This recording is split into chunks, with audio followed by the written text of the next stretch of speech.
Amen.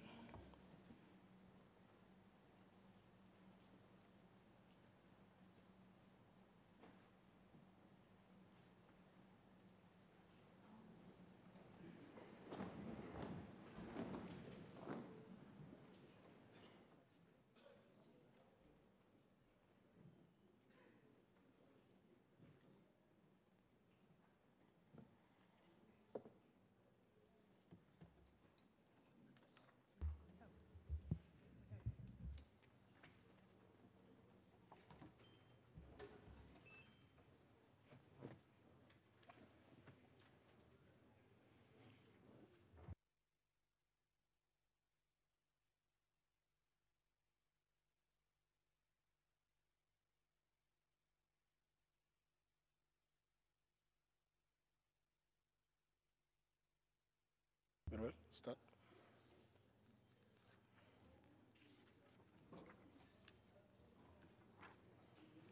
Order number 1, administration of oath. Order number 2, communication from the chair. Order number 3, messages.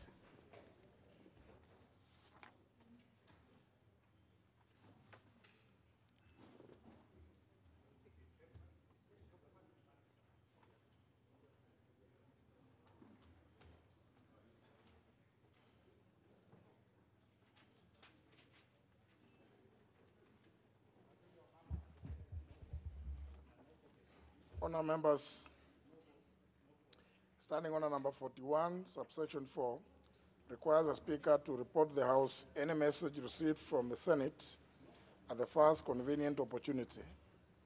In this regard, I wish to report to the House that on Tuesday, November 13, 2018, I received 3 messages from the Senate regarding the passage of 3 bills. The first message relates to the passage of the Food Security Bill, Senate Bill number 12 of 2017. The bill seeks to give effect to Article 43, Clause 1, Paragraph C of the Constitution on the freedom from hunger and the right to adequate food of acceptable quality. Article 53, Clause 1, Paragraph C of the Constitution on the right of every child to basic nutrition, and Article 21 of the Constitution on the implementation of rights and fundamental freedoms under the Constitution. The bill also seeks to provide a framework and mechanism for the national and county governments to fulfill their obligations in relation to food security. Honourable members, the second message relates to the passage of the County Statistics Bill, Senate Bill number 9 of 2018, which seeks to provide a framework for the collection, compilation, analysis, and dissemination of statistical information, and to establish County Statistics Office, to establish the Office of the County Statistician. Honourable members, the last message is conferring the passage of the Salaries and Remuneration Commission Amendment Bill, Senate Bill number 12 of 2018, as a bill seeking to, and I quote, amend the Salaries and Remuneration Commission Act to provide for notification of the expiry of term for commissioners and to provide for timelines for the filling of vacancies in the commission upon expiry of their terms. Close the quotes. Honourable members, standing order number 143, Clause 1, Paragraph A, requires the Speaker to cause a bill received from the Senate to be read a first time upon conveyance of a message from the Senate referring bills to the National Assembly. Accordingly, I direct that the 3 bills be read a first time at the next sitting of this House. Honourable members, Paragraph 2 of Standing Order number 143 provides that, and I quote, following first reading, the Speaker shall, within reasonable time, pronounce his or her opinion contemplated under Article 114, Clause 2 of the Constitution. Close the quotes. The opinion envisioned, understanding under 143.2, is a pronouncement by the Speaker as to whether a bill originating in the Senate is a money bill in terms of Article 114 of the Constitution. In this regard, I direct that the first reading of the 3 bills be referred to the Parliamentary Budget Office to offer advice that will enable the Speaker to form the opinion contemplated in Standing Order number 143-2. Thereafter, I shall guide the House accordingly on how to proceed with the consideration of the said bills. I thank you, members.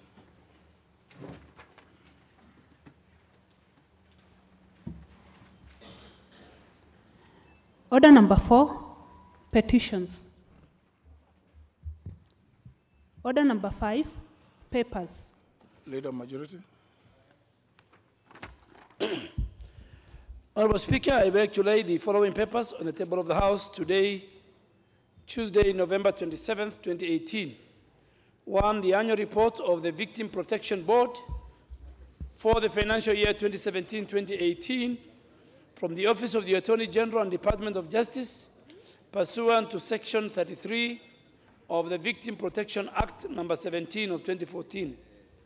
2, the report of the Auditor General on the financial statement in respect of the following institutions for the year that ended 30th June 2017 and the certificate therein. Kisii University, Jaramogi Oginga Odinga University of Science and Technology. Number 3, the annual report of the National Cohesion and Integration Commission for the financial year 2016-2017. Number 4, the annual report of the National Land Commission on land governance in the counties for the financial year 2016-2017. And lastly, number 5, the report of the Auditor General on the financial statements in respect of the following constituencies for the year that ended 30th June 2017 and the certificate therein. Bonchari constituency, Suba South, Budalangi, Kolomani, Sabatia, and Hamisi.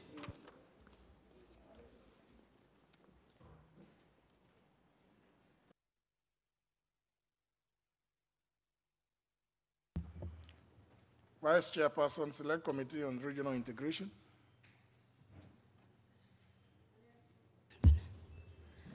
Honorable Speaker, I beg to lay the following papers on the table of the House today, Tuesday, November 27, 2018. Report of the Select Committee on Regional Integration on its consideration of 1, the East Africa Community Customs Management Amendment number 2, Bill 2018, and the administration of the East Africa Legislative Assembly Amendment Bill 2018. 2, the East African Community Protocol Information and Communication Technology Network. 3, the report of the Committee on General Purpose on the budgetary proposal for the FY 2018-2019 and supplementary budget proposal for the FY 2017-2018 of the East Africa Community, the EAC Supplementary Appropriation Bill 2018 and the EAC Appropriation Bill 2018. Thank you, Mr. Speaker. Yeah, the FY means financial year. Chairperson, Parliamentary Committee on Administration and National Security. Yeah, thank you, Honorable Speaker. Honorable Speaker, I beg to lay the following paper on the table of the House today, Tuesday, November 27, 2018, report of the Departmental Committee on Administration and National Security on its consideration on the County Government's Amendment Bill, Senate Bill number 11 of 2017. Thank you, Honorable Speaker. Next order. Order number 6, notices of motion. Honorable Rwanda. Honorable Speaker, I beg to give notice of the following motion, that this House adopt the report of the Committee on Regional Integration on the East Africa Community Customs Management Amendment number 2 Bill 2018 and the administration of the East Africa Legislation Assembly Amendment Bill 2018, laid on the table of the House on Tuesday, November 27, 2018. Next. Honorable Speaker, I beg to give notice of the following motion, that this House adopt the report of the Committee on Regional Integration on the East Africa Community Protocol on Information and Communication Technology Network, laid on the table of the House on Tuesday, November 27, 2018, and pursuant to the provision of the Section 8 of the Treaty Making and Ratification Act 2012, approves the ratification of the East Africa Community Protocol on Information and Communication. Next one. Honorable Speaker, I beg to give notice of the following motion, that this House adopt the report of Committee on Regional Integration on the report of the Committee on General Purpose on budgetary proposal for the financial year 2018-2019 and supplementary budget proposal for the financial year 2017-2018 of the East Africa Community, the EAC Supplementary Appropriation Bill 2018 and the EAC Appropriation Bill 2018, laid on the table of the House on Tuesday, November 27, 2018. Very well, Honorable Captain Ruwaida Obo Mohammed. Once again, you have another notice of motion.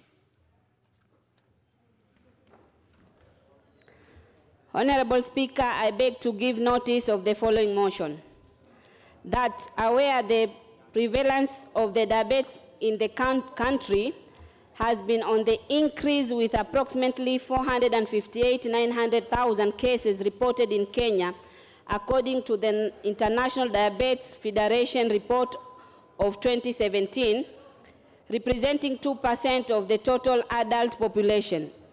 Deeply concerned that many people with diabetes continue to lose their lives each year due to lack of awareness of the disease, inability to afford management of the condition, and expensive medication, noting that people living with diabetes can live longer and lead comfortable life if they receive the right medication care and support to help them manage the disease. Further noting that there remains inadequate funding for the implementation of the effective strategy for the prevention, detection and management of diabetes, thus hindering Kenyan achievement of the Sustainable Development Goal 3 and Vision 2030. Recognizing the importance of early diagnosis of diabetes, aiding treatment, monitoring treatment progress, monitoring recovery, and preventing life-threatening and expensive complications. This House urged the government to institutionalize diagnostic testing for diabetes in workplaces and community settings, provide for education and prevention, subsidize routine diabetes screening and treatment, and put in place measures to ensure an effective diabetes care system at all levels of health care. Thank you, Mr. Speaker.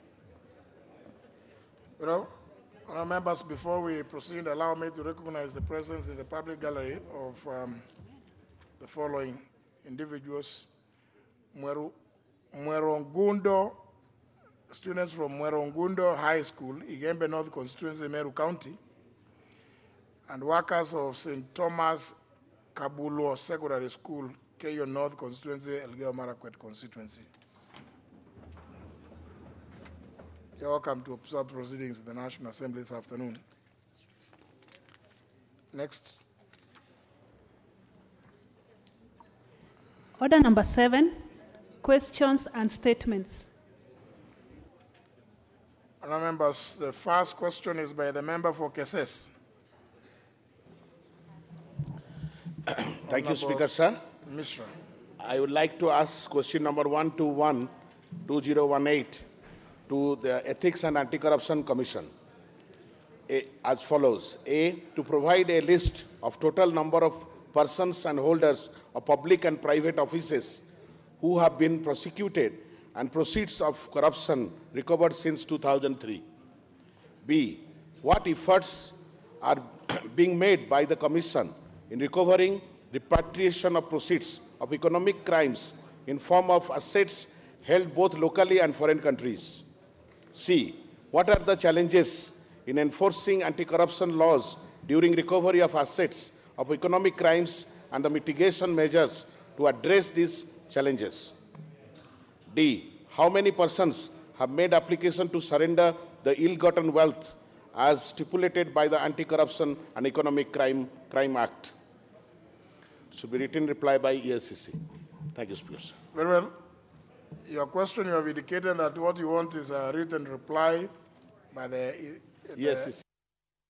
Corruption Commission, and therefore the question will be forwarded to the Commission to write to you through the clerk, giving you that written reply. Thank you, sir. So it's not for debate. The next question is by the member for Meru County, Honorable Bishop Kawira Mwangaza.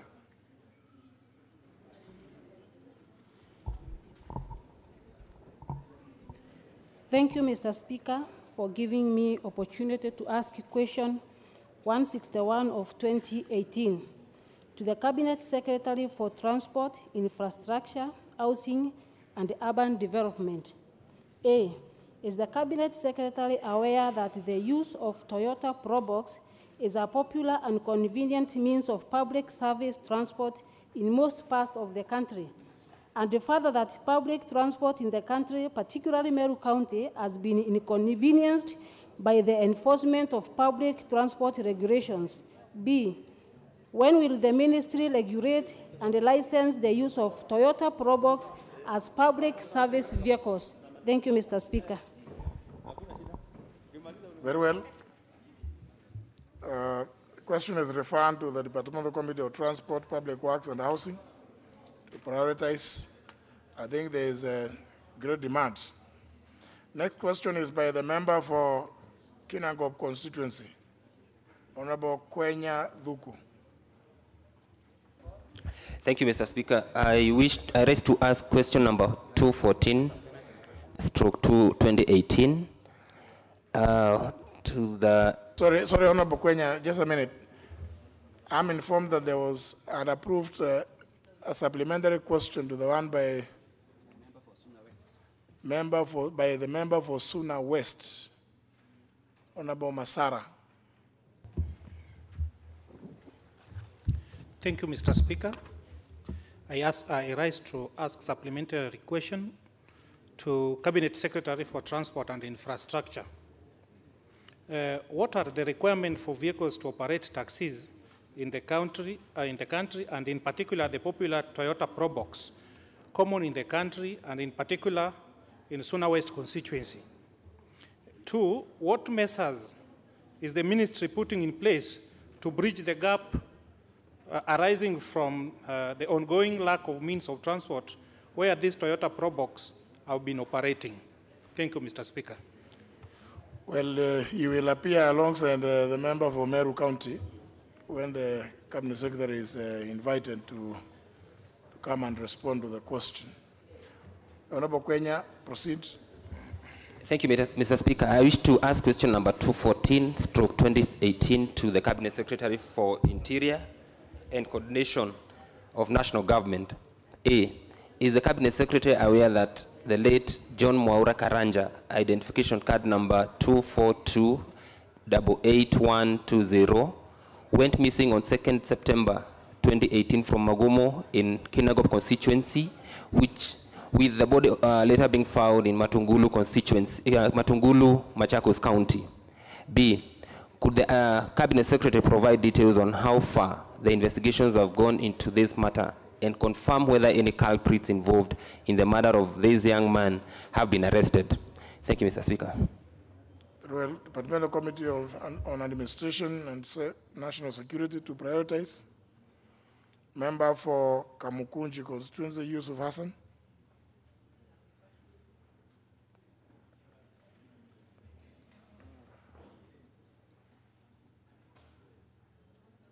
Thank you, Mr. Speaker, for the opportunity to ask this question.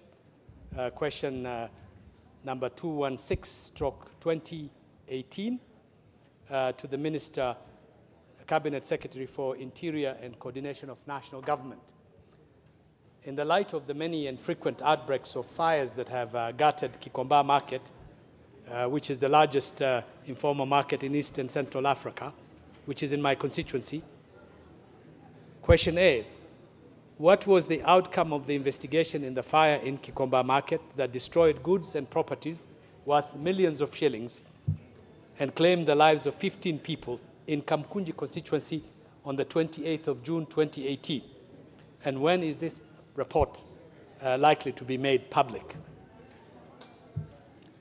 C, it's actually B, but it says C on the B, how many people have been arrested, questioned, and brought to justice in relation to the outbreak of this fire? C, what measures is the ministry putting in place in providing and protecting traders, customers, as well as their properties in Kikomba Market, and in particular on fire safety? Thank you. Very well. Committee on Administration and National Security to prioritize. Next question by the member for Madeira North, Honorable Major retired Bashir Abdullahi, is deferred, stood down at his request to be asked tomorrow afternoon. Next question is by the member for Kabondo Kaspul constituency, Honorable Ivo Barra.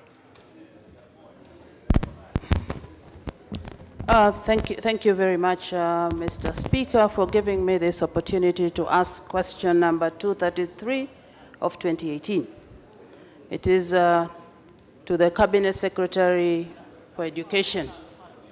Is the Cabinet Secretary aware, is the Cabinet Secretary aware that students who are admitted by the Kenya Universities and Colleges Central Placement Services, that is CUPS, to TVET, TTI, and National Polytechnics for August 2018 intake in the country received letters of admission, but no capitation was released to the colleges to date?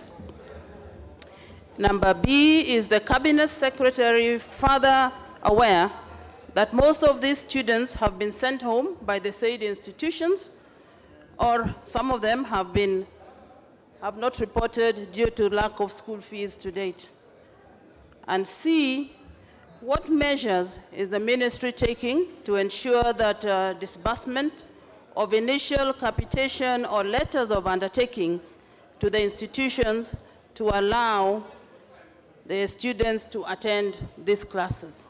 Thank you very much. Yeah. Refer to the Departmental Committee on Education and Research to prioritize for response. Question by the member for Kandara, Honorable Alice Mudhoni Wahome. Thank you, Mr. Speaker.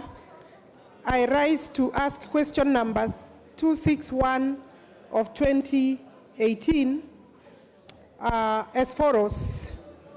Is the Cabinet Secretary aware that a young boy, Master Juliano Canyonyo Batha, of 15 years, from Gatito Primary School, lost his life through circumstances that indicate that he was murdered during healing period after circumcision as a result of inability to produce an extortion bribe by mentors in Kandara constituency? Further, is the Cabinet Secretary aware that Master Evans Wanyuike Ngaroya, also 14 years, was admitted at Maragua Level 4 Hospital, and that Nelson Juguna is currently hospitalized at Gaishanjiro Mission Hospital after undergoing circumcision in an environment suspected to be unhygienic and unprofessional? Is the Cabinet Secretary further aware that young initiates are being recruited into organized criminal groups such as Gaza, Mungiki, 42 Brothers, and Usiku Sako, which are exposing them to drugs and other criminal activities, including recruitment into early sex at their young age before 18 years.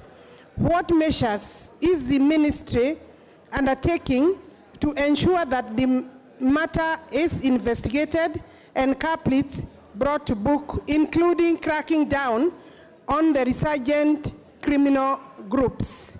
Mr. Speaker, I thank you very much. I have just come from burying Master Juliano Canyonyo in Gatito village. And that, Mr. Speaker, I have read the papers this morning and have seen numerous other cases, including a death in Limuru and other places, Mr. Speaker, that really need very serious attention of this House and also of the Cabinet Secretary, Minister of Interior, and possibly the Minister for Health, Mr. Speaker. There is also the case of demanding chicken from vulnerable women, vulnerable widows, and that they have also to cook for these small groups of young boys and men for 7 to 21 days in the name of young boys passing into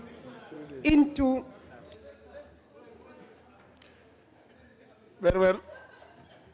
Honour members, I was just consulting because the member for Kadara had approached my office indicating that she requires a very urgent answer. And the question had been, was approved to be won by a private notice. And as you all know, in keeping with our standing orders, questions by a private notice require to be responded to within 3 days. And therefore, the question will be forwarded immediately, if it hasn't already left, to the Cabinet Secretary for Interior to appear before the Committee on Administration and National Security on Thursday to respond to this question. Next. Is there any other? Is there a statement? What is your intervention, member for Soy? Thank you. Thank you, Mr. Speaker, for giving me this opportunity. Mr. Speaker, my point of intervention, Mr. Speaker, is I seek your guidance for the behavior and statements made by members of this House when they are performing their duties as members of Parliament. Mr. Speaker, last week, a member of this House made very serious allegations against the House Business Committee when he appeared on a live television interview, when he was asked whether he had prosecuted some of the matters that he was prosecuting out there in the media through the House Business Committee or through the channels in Parliament. His answer was he has tried and the House Business Committee did not approve for reasons that he claimed that the House Business Committee is biased and will approve some statements. Sorry, what do you say? Some members of, he said that the House Business Committee approves issues that will come to the floor of the House based on how they see them to be. Mr. Speaker, we seek clarification on this matter. Is that true? And is it the way for members of Parliament to go and make serious allegations against the House Business Committee, which you chair, and the leader of majority sits in it, the leader of minority sits in that committee? Mr. Speaker, we sit, all the chief whips sit in that committee, and we would like to have that addressed, Mr. Speaker, because I think as members of this House, we need to respect the House and use the channels that we have before we go to media. Thank you, Mr. Speaker. Honourable Mbandi, what is? Thank you, Mr. Speaker. Mr. Speaker, how I wish that my friend just mentioned the name of the MP, because I think this is a matter that needs to be dealt with, Mr. Speaker, but not dealt with to gag members, really, but for members to be factual. I saw Honorable Kutunyi, actually. I also watched that program. Much as I may not have information about what he's saying, but something really caught my attention when he said that he has been bringing petitions over issues of maize, and these are killed at the House Business Committee. Mr. Speaker, I got concerned because I sit in the House Business Committee, and I may be put in a group of those who are frustrating such an important accountability efforts by a member of Parliament. First, Mr. Speaker, I don't think House Business Committee deals with issues of petition. That is the truth. And maybe Honorable Kutunyi is not aware. I don't know whether he has ever sat in a House Business Committee. Probably we need to rotate members so that they get orientation on what issues the House Business Committee deal with. So when to Kenyans out there who really don't know what the House Business Committee deals with, would take it that members of the House Business Committee led by the Speaker, where the leader of majority and minority sits, that we are a cartel, kind of, who have formed ourselves into frustrating petitions, which should go a long way to helping farmers. And in fact, they were in that program with Honorable Sholei, and I thought, in fact, I was waiting for Honorable Sholei to correct him, but she also failed to correct him. But, Mr. Speaker, what I wanted to say is for Kenyans to understand, and maybe, I don't know what you are required to do here, but Kenyans to understand that it is not true that petitions go through House Business Committee. If you want to bring a petition in this House, the only person who you seek his authority is the Speaker, just to be aware of what you want to bring and see whether it is not violating any provisions of the Constitution or the law, and then you read it here. In fact, members of the House Business Committee would just hear you for the first time. So I was a bit concerned, really, Mr. Speaker, because Kenyans know who are members of the House Business Committee, and Honorable Kutunyi made it clear that we are frustrating his efforts to interrogate this matter of maize, what he would call maize scandal. And I would want Honorable Kutunyi to bring this matter procedurally. If it is through a motion, then it would go through the House Business Committee, and I would be the first person to support such a motion. But it should not scandalize us by making wild allegations in front of Kenyans, and that was captured live, and even beyond this country, because Citizen and all this, I think that was NTV, is watched across the region. So, Mr. Speaker, that was not fair, and I think members of this House need to be factual in what they say. They may end up making us look so bad when we walk around and we are seen as the members who are actually trying to frustrate members of Parliament from holding people to account. I would be one person who would want to see people held to account on issues of maize. If there is any Kenyan out there who is making maize farmers to suffer, we should deal with it. But don't just make wild allegations. And if you don't have an answer, if you are cornered, we are politicians. You should look for a better way of escaping. You know, sometimes you are being interviewed and you don't have an answer. Mr. Speaker, I've found myself in such circumstances before. But out of experience, you find a way of maneuvering, and you get away with it. But I think Honorable Kutunyi maybe didn't have an answer for that, but that was very unfortunate, Mr. Speaker. Thank you. Leader Majority, you want to wade into it? Mr. Speaker, some of us, we have never been maize farmers, and we will not be maize farmers. We farm camel. And there are members who are tea farmers, coffee farmers. Mr. Speaker, I also watched it, that when Honorable Kutunyi was challenged by the anchor, he was asked, what have you brought to the House on behalf of the people of that region, North Rift? He said, everything that comes is, there's a cartel at the House Business Committee that you chair. But Mr. Speaker, I want to say it, that the records, the facts at the House Business Committee, the minutes are there even for the 10th, for the 9th, for the 8th Parliament. Any member can go and get the minutes of not only the House Business Committee, but the minutes of every committee. And I think, Mr. Speaker, now this is an advice to members of Parliament. When you're invited to a TV show, I think it is good you do some research. You know, it's good. You know, when you do some research You will even help the image of Parliament. You will even help your own image. You will even help the image of the people you want to protect. Because the people you are walking into as anchors, you have seen, they have done research. If they invite you tonight for Hussein, for the big question, the whole of this afternoon, the guy is doing a research, and the question is going to ask you.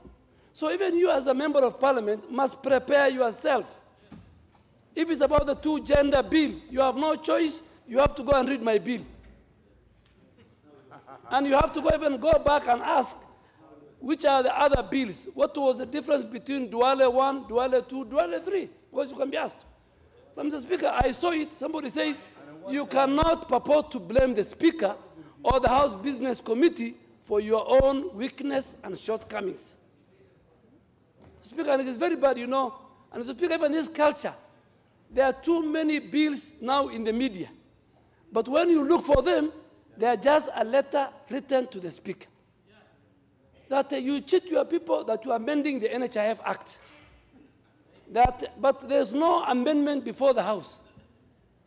Madam Speaker, I want to remind members, in the 10th Parliament, the Honorable Member for Likoni then, Masood Mohima, asked the Minister for Youth then, Honorable Otwoma, a question on the youth and polytechnics. Then, that was on a Thursday. On a Friday, when I went to Mombasa for a committee meeting, I heard in one of the FM stations, Honorable Mahima saying, I have tabled a bill. And he was with us in the committee, and I asked my friend, why are you cheating people? What you have asked was a question. So, Mr. Speaker, I think the onus is on us. If you want to appear before a talk show, please, you can even Google as you're going to that place. We have very serious departments in Parliament that can even help you. Please let us go. Let us not blame. Mr. Speaker, again, when I saw Honorable Kutuni, petitions, in fact, it is a matter of as the petition meets the threshold. If it meets the threshold, then either the member's petition will be approved by the Speaker, and after 60 days, the member gets a letter. In fact, petitions are not even discussed on the floor of the House. So he was saying, my petition disappeared somewhere. So, Mr. Speaker, I think this is a good advice to sugarcane farmers, members of Parliament who represent the sugarcane belt, those who represent the pastoralists, the fishermen who are represented, the maize. And, Mr. Speaker, let me go on record, as you have given me an opportunity. I want my ugali to be very cheap. You know, what is the cost? In the 2017 election, we had to subsidize unga. And we must live in a global world. So, Mr. Speaker, I think we will protect you the way we will protect each and every committee of this House and the leadership and members of Parliament. We must be each other's protector. Let us cover our back. Let us help protect the image. Let us not, when you are in the village, don't use a committee of the House or leadership or another member of Parliament in bad language. Please, let us always stand for the integrity. And there are very few people, Honorable Omalwa. There are people, when they come, I really listen. And you know, we watch you. Yeah, we watch you. I mean, 3/4 of the members of Parliament. Speaker, the only problem is, you know, and I've seen members of Parliament, when somebody invites you to a talk show at 5 a.m., one day I asked the media guy, am I a shareholder in this business of yours? Or he tells you to come at 10:30 p.m.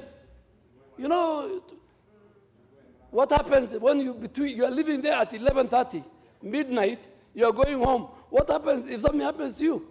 So sometimes even when you are called, you are not a shareholder of this media. You have to ask, my friend. 5 a.m. you wake up. You call your driver. You are going to Mombasa Road. The Speaker, I think, but Honorable Kutuna, I think, the Speaker, you forgive him. Forgive him. Maybe it was out of ignorance. And the heat, as Honorable Bandi said, the heat was too much. When the heat is too much, you retreat. You even retreat to your constituency, Mr. Speaker. But when the heat is too much, you don't push it to the Speaker and House Business Committee. But we'll forgive them, the Speaker. Well, honourable members, I think the member for Soy short clarification, but as you know, I have no control over what members say when they appear before TV screens.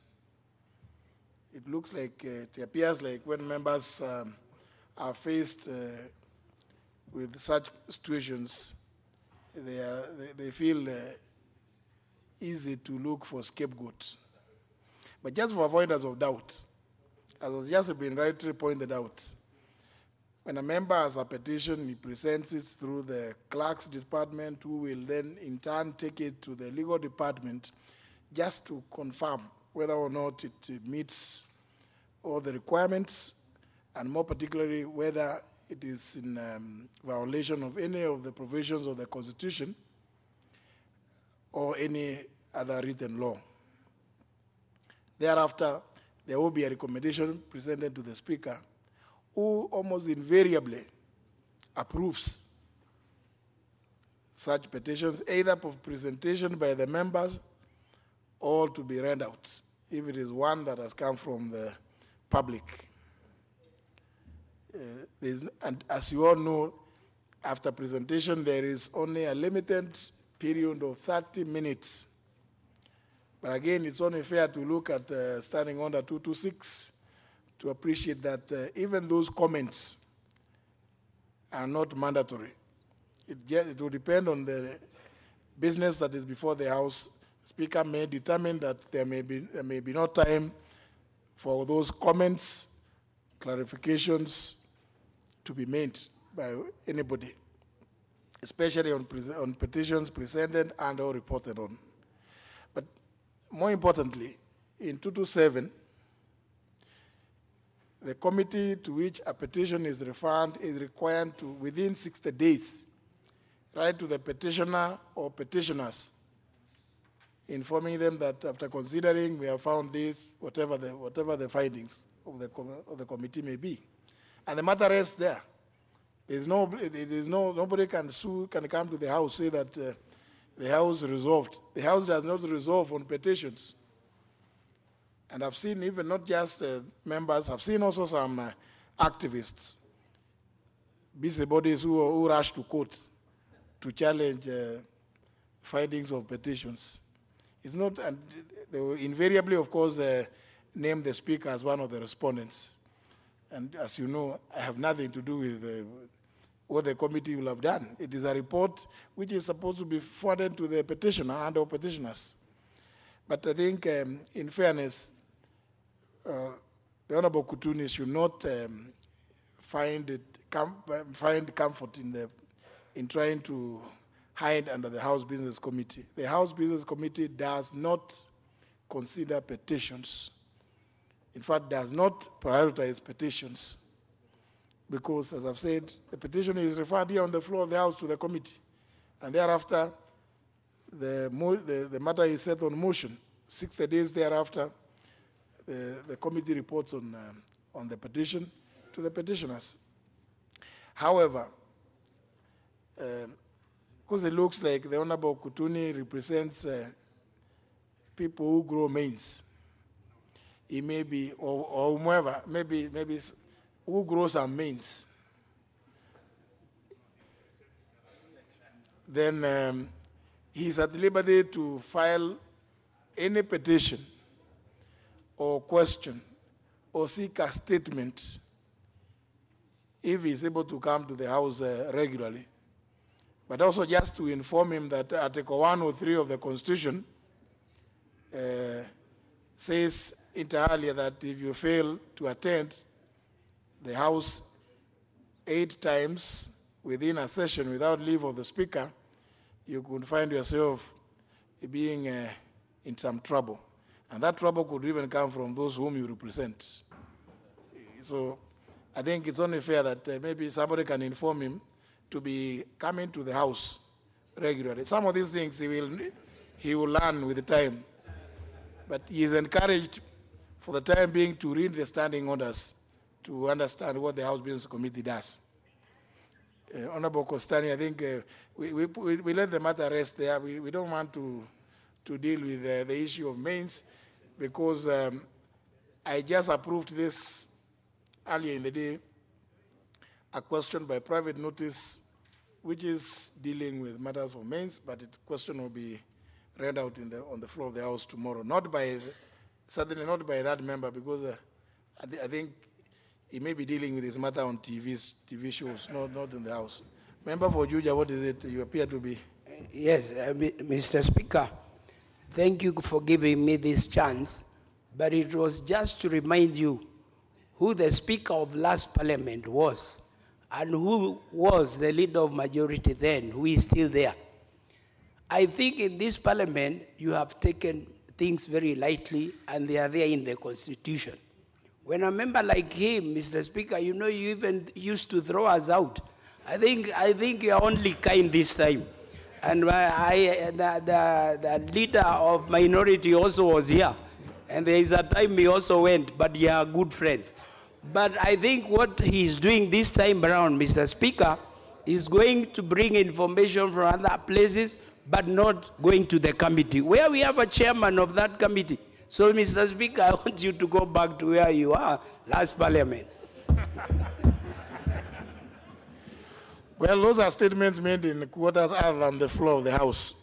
So when he makes of the House, you will obviously appreciate that he will be dealt with in accordance with the standing orders.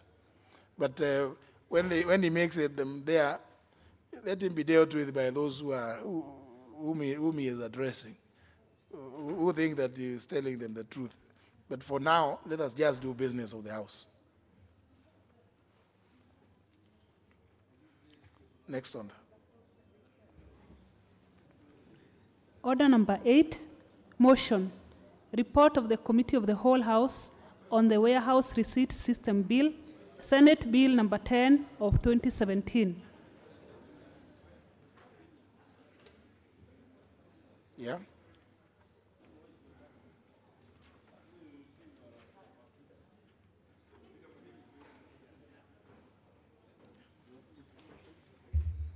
Oh yeah, put the question subject to the committee.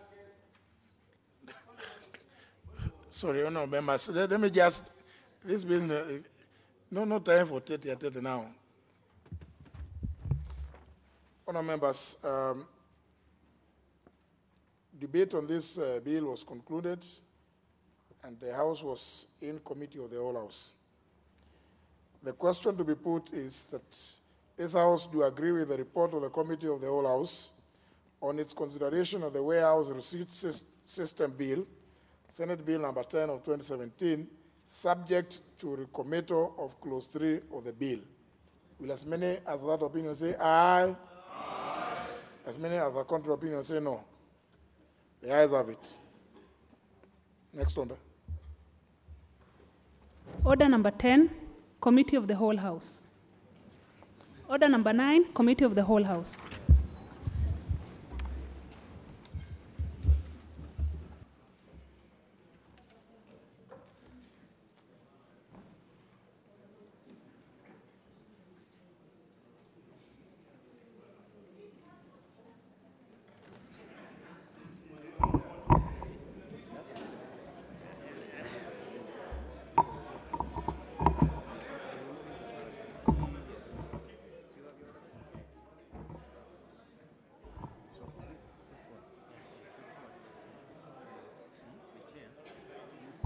Order. Honorable members, order. We are now in committee of the whole House. Honorable members.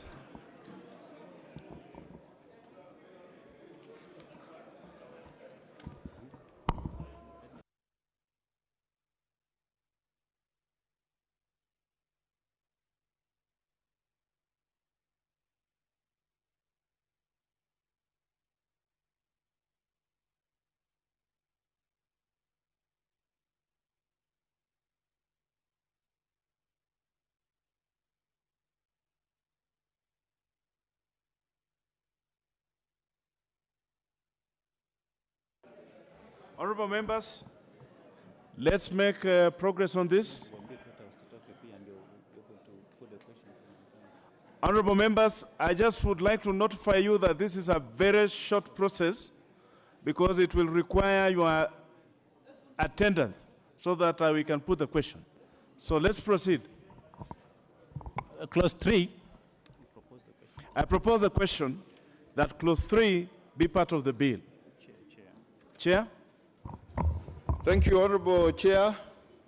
I rise to move the amendment as it appears on the order paper, but with amendment. I make the amendment in the order paper, but in amended form to exclude paragraph G and J. For the avoidance of doubt, G states that one person nominated by Financial Sectors Regulation Forum, we delete that. Then J states that one person nominated by Consumer Federation of Kenya, we delete that. The rationale, Honorable Chair, is that we seek to harmonize this and possibly also to bring in diverse and independent and representative stakeholders in the management of the affairs of the Council. We are also avoiding a scenario where we allow government agencies to form a quorum, which is usually 5 members, to transact the Council business. Thank you, Chair. Honorable members, I propose the question that clause 3 be amended as proposed by the Chair. The Honorable Oundo. Thank you, Chair.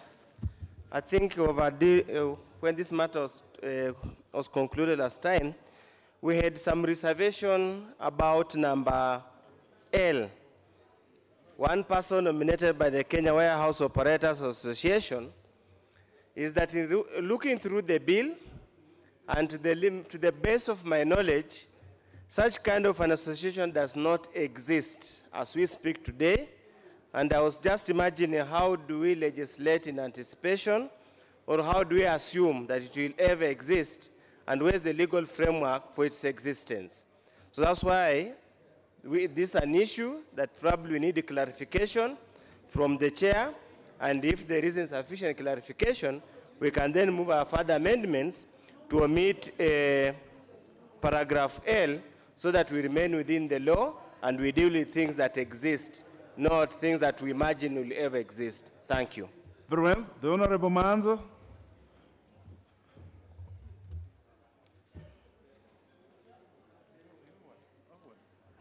Thank you, Chair. Chair, I want to support the amendments by the Chair of the committee and state that J, Consumer Federation of Kenya, Chair, and also we have to make sure that the members of a council are inconsistent with the current existing law, such that we cannot exceed a certain number, and therefore some of the representatives here are covered in other areas, Mr. Chair, and therefore I support the committee's amendments. I thank you.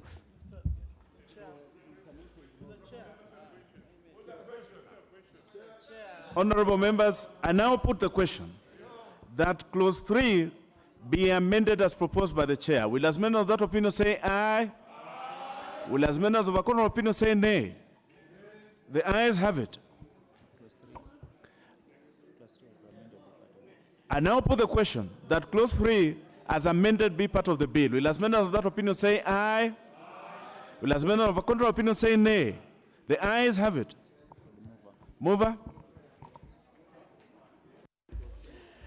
Honorable Chairperson, I beg to move that the committee do report to the House its consideration of the Warehouse Receipts Systems Bill, Senate Bill number 10 of 2017, and its approval thereof with amendments.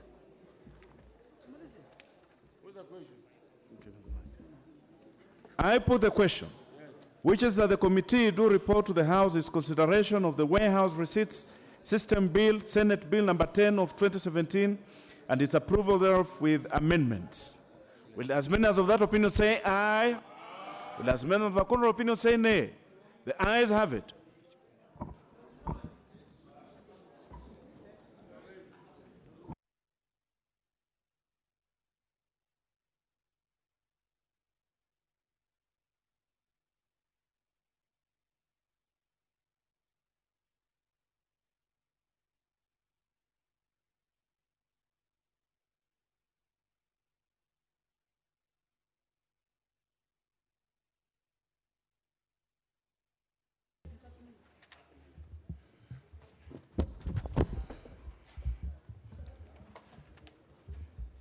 Mover. Honorable Speaker. Chair. Honorable Speaker, I beg to report that the Committee of the Whole House has considered the Warehouse Receipts System Bill, Senate Bill number 10 of 2017, and approved the same with amendments. Mover. Honorable Speaker, I beg to move that the House do agree with the committee in the said report. I request the Honorable Chair of Agriculture to second the motion for agreement with the report of the Committee of the Whole House. Chair of Agriculture. Thank you, Honorable Speaker. What? Yes. Thank you, Honorable Speaker. I second. Oh, sorry. I propose a question, which is that the House do agree with the committee in the same report. I put the question, which is that the House do agree with the committee in the same report. Will as many as of that opinion say aye? Aye. As many as of the contrary opinion say no? The ayes have it. Mover.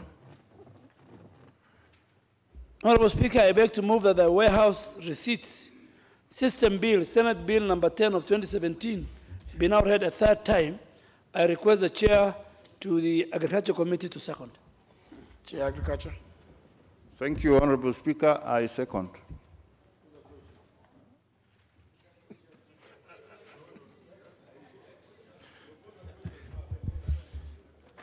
I don't know whether the member for Kitutu Church North has also gone to slumberland.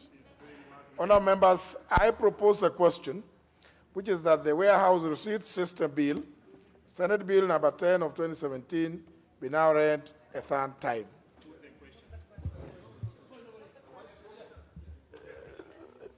Mover. It is at that point, honourable members, that a few comments. Chair, I really want to thank the committee and everybody here. But, Mr. Speaker, I want to go on record, with your permission, that I've just received a text message from one Mr. Mutoro of Kofek, and trying to intimidate and threaten me, saying that thanks for removing us.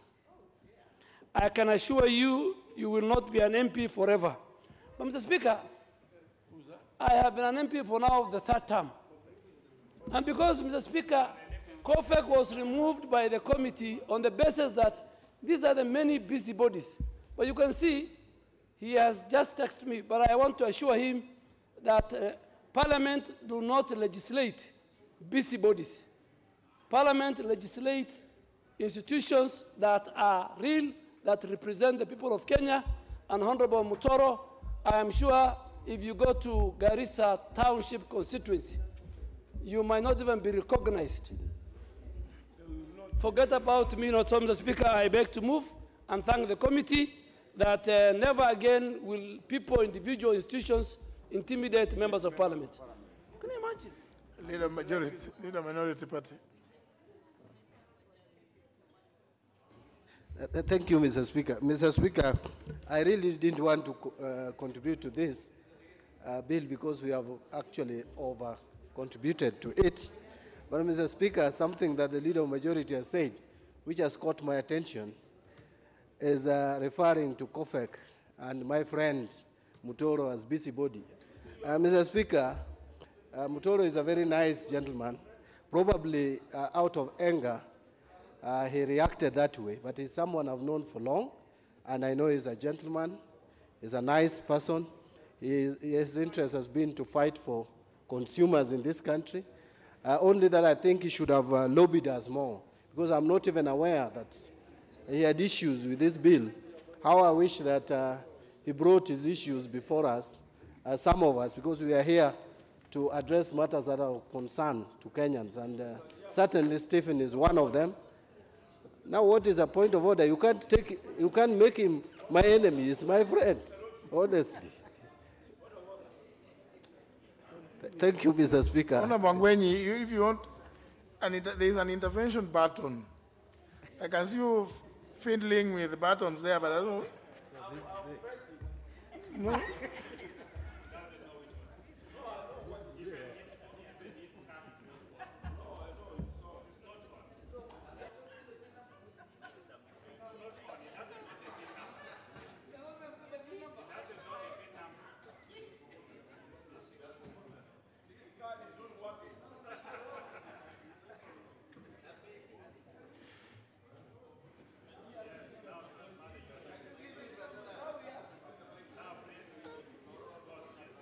Yes, now your name is on the intervention box. Now. You see? Okay.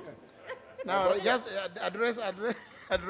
Mr. Speaker, sir, is the honorable member, Honorable Mbadi, in order to call this busybody, to call him a gentleman, a man who wants to threaten a whole leader of parliament.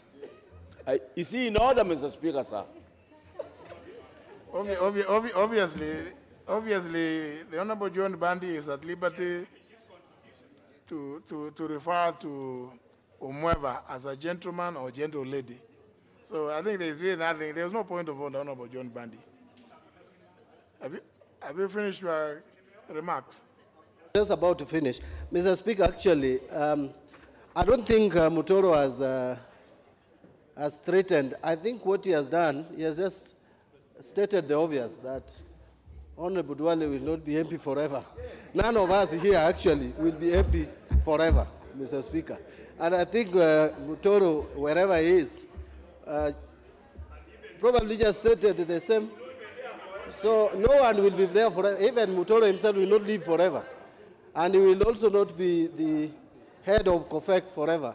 So I think he was just stating the obvious. I don't see any threat there, in my view.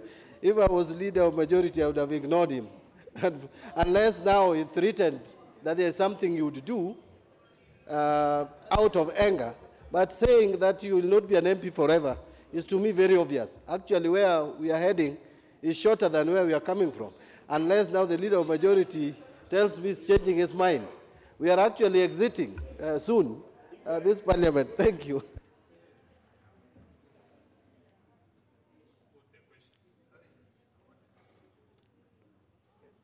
Member for Seme. Thank you.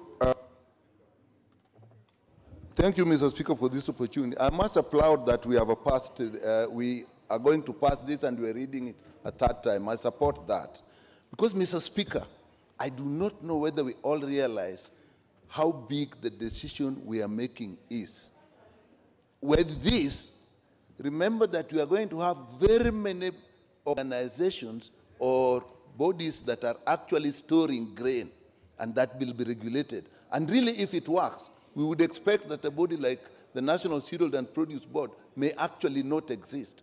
And we know the problem we are having with it. So if this regulatory body does not do its work, can you imagine the multiplicity of the problem we'll have in the grain trade? And even the problem, people are worried about shortage, but my worry is the toxins that we are having in grain because of storage. So this body is extremely important, and I must really thank the chair for including the Farmers Association, because last week, Mr. Speaker, we wanted this without the farmers whose grains are going to be stored. And I'm also thankful that they included the East African Grain Council, because it is these bodies that will actually keep the government on its toes. So I think it's a very important thing. But about Mr. Mutoro, let me say something. Last week, Mr. Speaker, the issue was that I think, Honorable Nyika, let's not begin debating. No, Mr. Speaker, I'm supporting. No, let's not begin, because you mentioned the name. Please, let's not discuss persons who are not in the... Okay, they are I'll say the Federation of Consumers. As regards the Federation of Consumers, it is unfortunate that somebody has sent a threat or what looks like a threat, and that is not proper. But I think as a country, Mr. Speaker, we should start to accept and actually deal with the Federation of Consumers. It's extremely important. When we were looking at the Health Act, Mr. Speaker, we did realize that people put guidelines on bills and do not consider how it is affecting the general public. But I think that sending a message is not in order.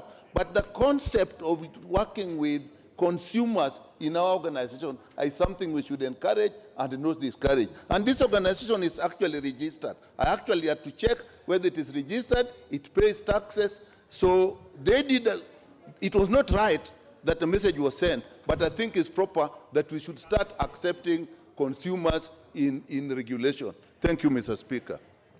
Member for Kipipiri. Thank you, Mr. Speaker.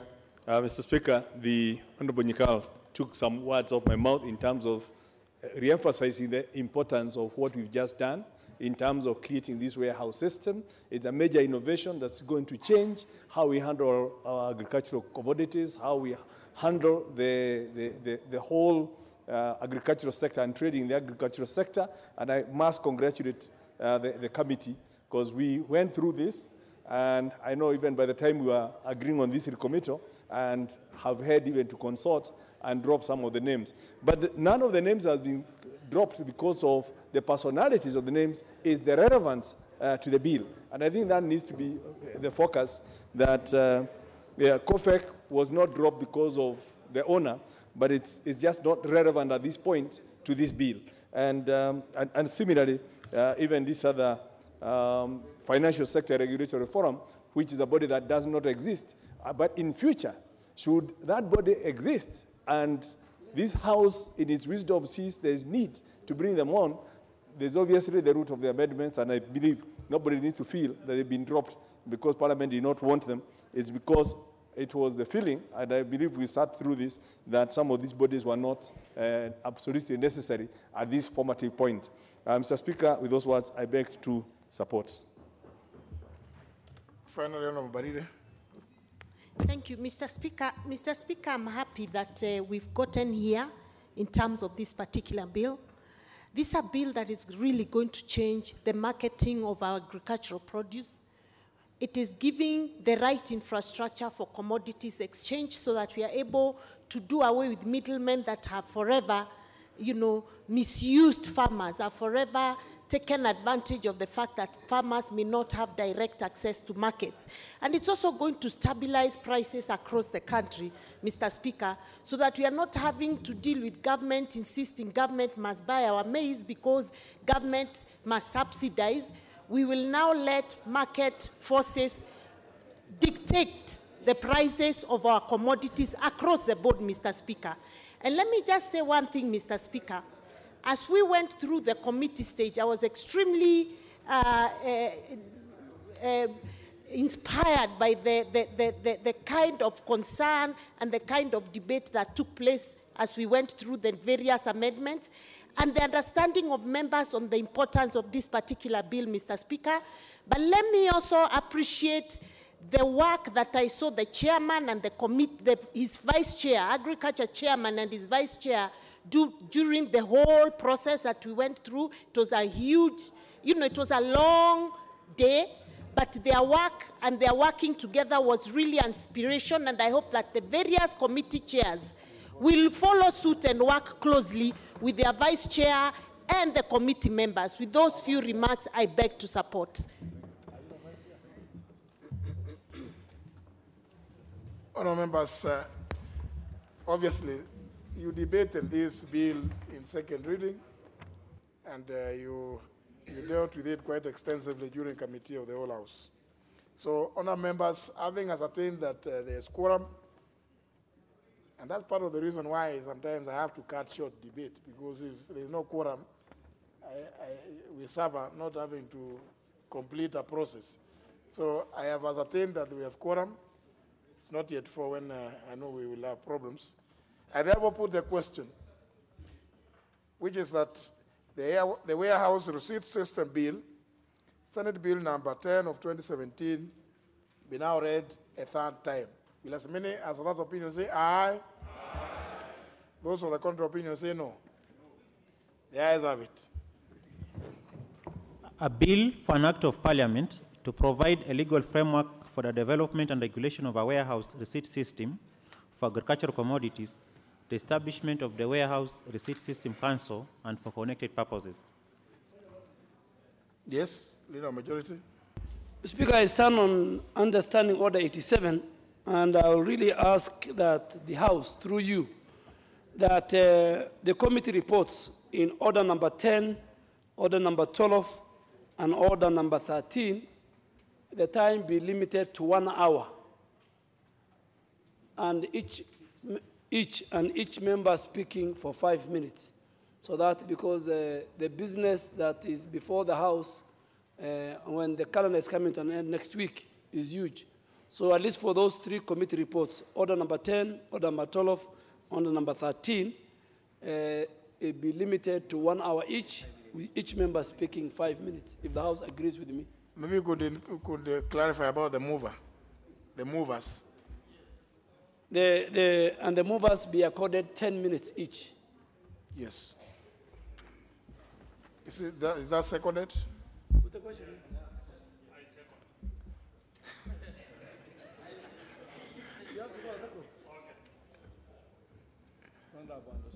Honorable Pukose. Thank you, Honorable Speaker. Considering the business before the House, Mr. Speaker, I want to second that proposition by the majority leader that we limit to 1 hour on the committee reports, and the mover 10 minutes, and the second 5 minutes. Thank you. And other members speaking 5 minutes each. Very well. This member who doesn't know where he is, please take a seat. You know, you can see even like that one now.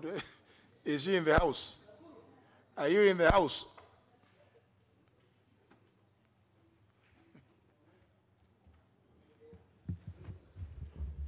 Honourable members, I propose a question, which is that debate on the business appearing as under numbers 10, number 12, and number 13 be limited each to 1 hour, and that the mover be limited to a maximum of 10 minutes, and each other member speaking to 5 minutes. They'll put the question, which is that debates on the business appearing as under number 10, number 12, and number 13 be limited to 1 hour each, and that the mover in each motion be limited to a maximum of 10 minutes, and that any other member contributing be limited to a maximum of 5 minutes. Will as many as that opinion say aye? Aye. Those of the contrary opinion say no. The ayes have it. Next order. Order number 10, motion, report on constituency digital innovation hubs. This is by the chairperson, Select Committee on National Government Constituencies Development Fund. Is that the vice chair?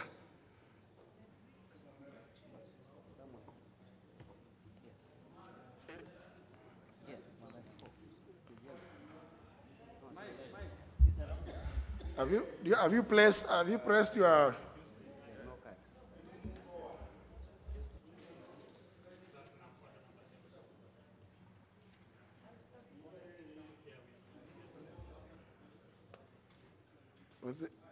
What's the name?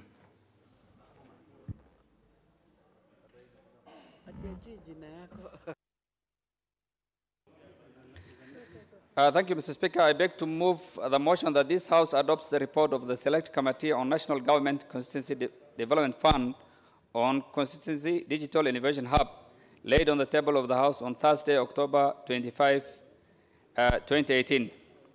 Mr. Speaker,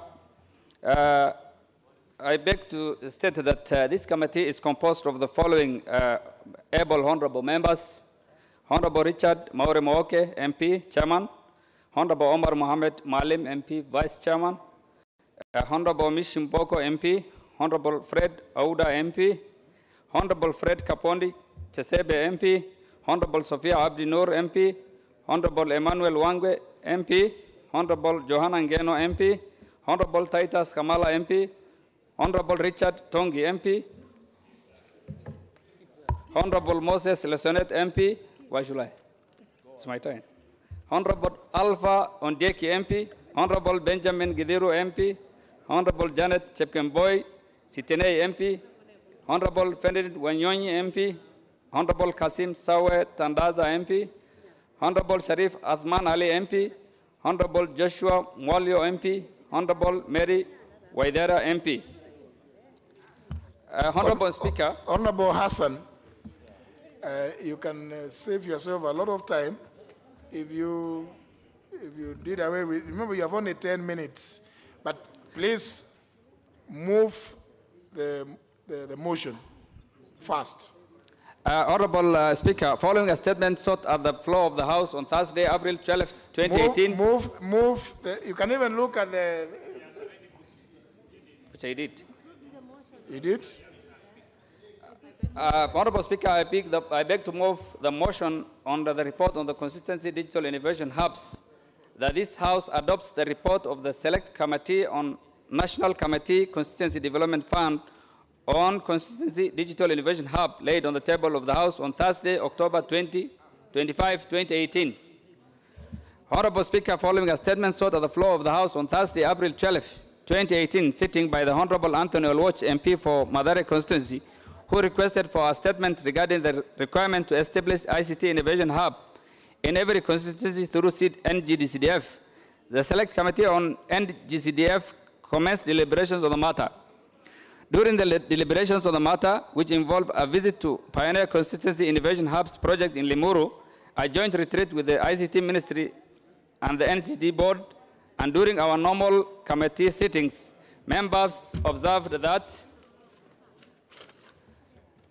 the framework for the agreement on implementation of CIH project requires the Ministry of Information, Communication and Technology to only do payments of the recurrent monthly charges for bandwidth. The internet cover for CIH is satellite-based, and the Ministry assured the committee that the coverage will be 100%. However, the CIH already in operation at Limuru cited weak signals of the internet connectivity. Mr. Speaker, the CIH project was rushed and there was no public participation conducted. That the committee observed that the tendering process was already done way before allocation of the monies, and Select Committee on NGDF was not consulted in implementation. Mr. Speaker, that there was need to change the NGDF Act to allow incurring recurrent expenditures for payment of hub managers. The tablets supplied to the already developed hubs are not working. The Ministry of ICT pushed everything to the board to manage and run instead of them being experts and the project falling under their mandate. Mr. Speaker, while appreciating the need to ensure that our country needs to book its global position in digital revolution and to reap from the attendant gains, the committee recommended that the implementation of the Consistency Digital Innovation Hubs program should be an optional for undertaking, and the NCDV board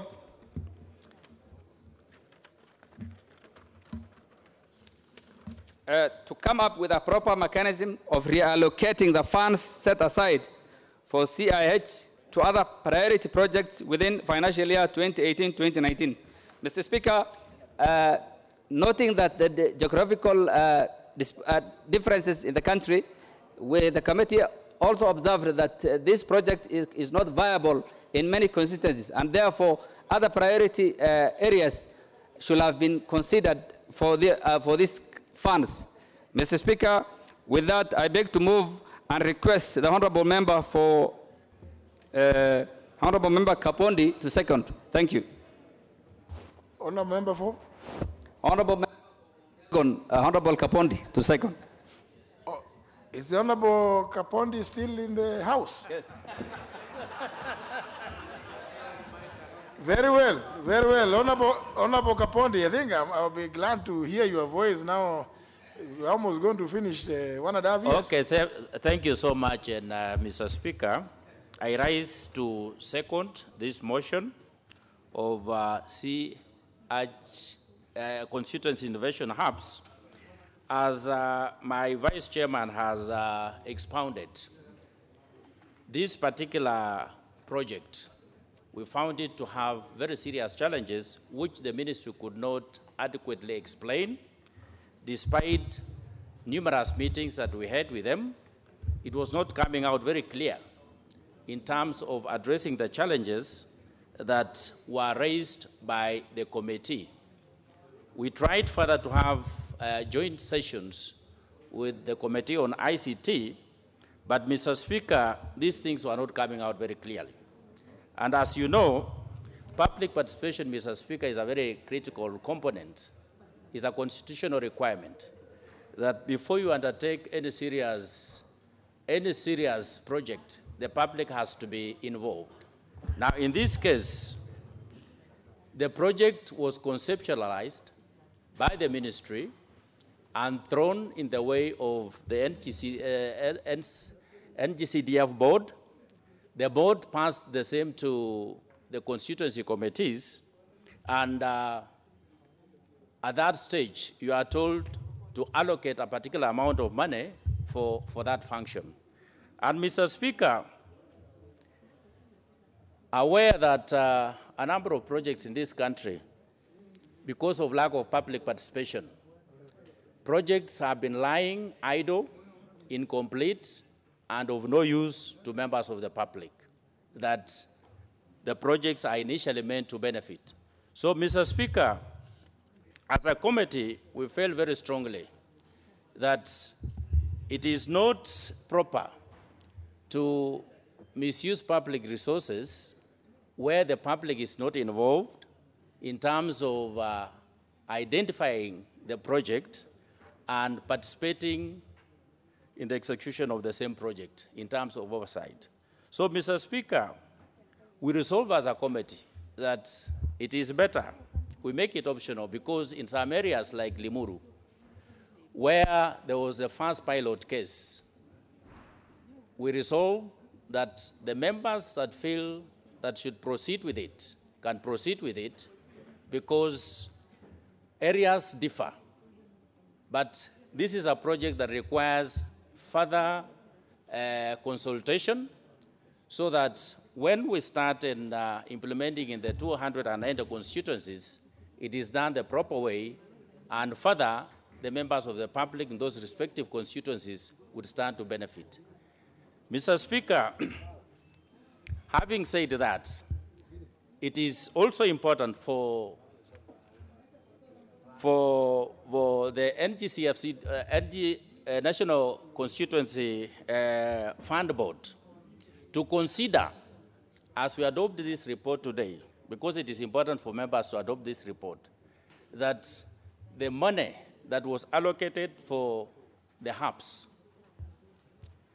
members should be given priority and should not be given problems by the board in terms of reallocating the money, so that they can go into other needy projects where members of the public have participated and identified the projects. So with those remarks, Mr. Speaker, I wish to second. Honourable members, I propose the question, which is that this House adopts a report of the Committee on National Government Constituencies Development Fund on constituency digital innovation hubs, laid on the table of the House on Thursday, October 25th, 2018.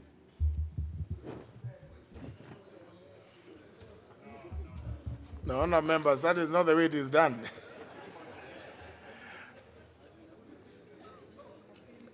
Member for Madare. Thank you very much, Mr. Speaker, for giving me this opportunity. If for no other reason, Mr. Speaker, when this matter first came up to this House, I did raise it, which the committee has acknowledged in its background. Mr. Speaker, the manner in which the ICT hubs and the process of arriving at it was undertaken by the NGCDF violated the clear provisions of sections 24 and 27 of the NGCDF Act. Mr. Speaker, these issues speak to the question of public participation, which is now entrenched in our Constitution of Kenya 2010. These projects must also be beneficial to community members. Mr. Speaker, even though some of us do appreciate the importance of these ICT hubs, I'm glad that the committee did find and recommend that this must be made optional, so that, as in the case of the Limuru constituency, any other constituency which decides that the community needs this project can therefore then prioritize. In respect of those constituencies which have pending projects and projects which are of more priority, the funds should be released to the constituency and the NGCDF so that they can be able to proceed with them. So, Mr. Speaker, I would only like to ask two things, Mr. Speaker.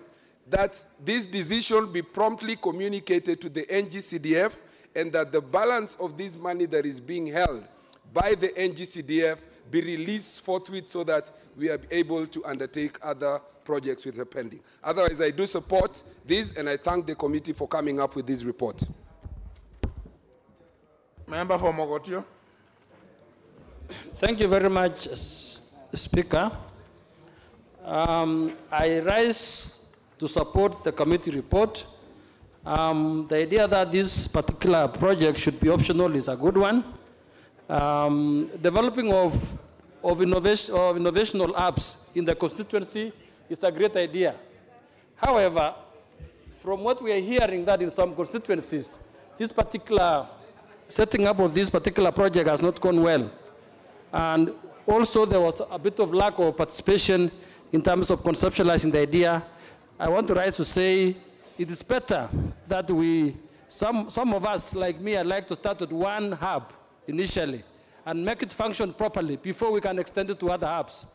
And therefore, the suggestion or the idea by the committee to suggest that we reconsider the way the project had been initially conceptualized is a good one. It is important to properly plan and get at least one hub functioning before we can then multiply across the constituency. I therefore like to say that it's better that in this particular case, we are allowed in the constituencies to only prioritize as the need be.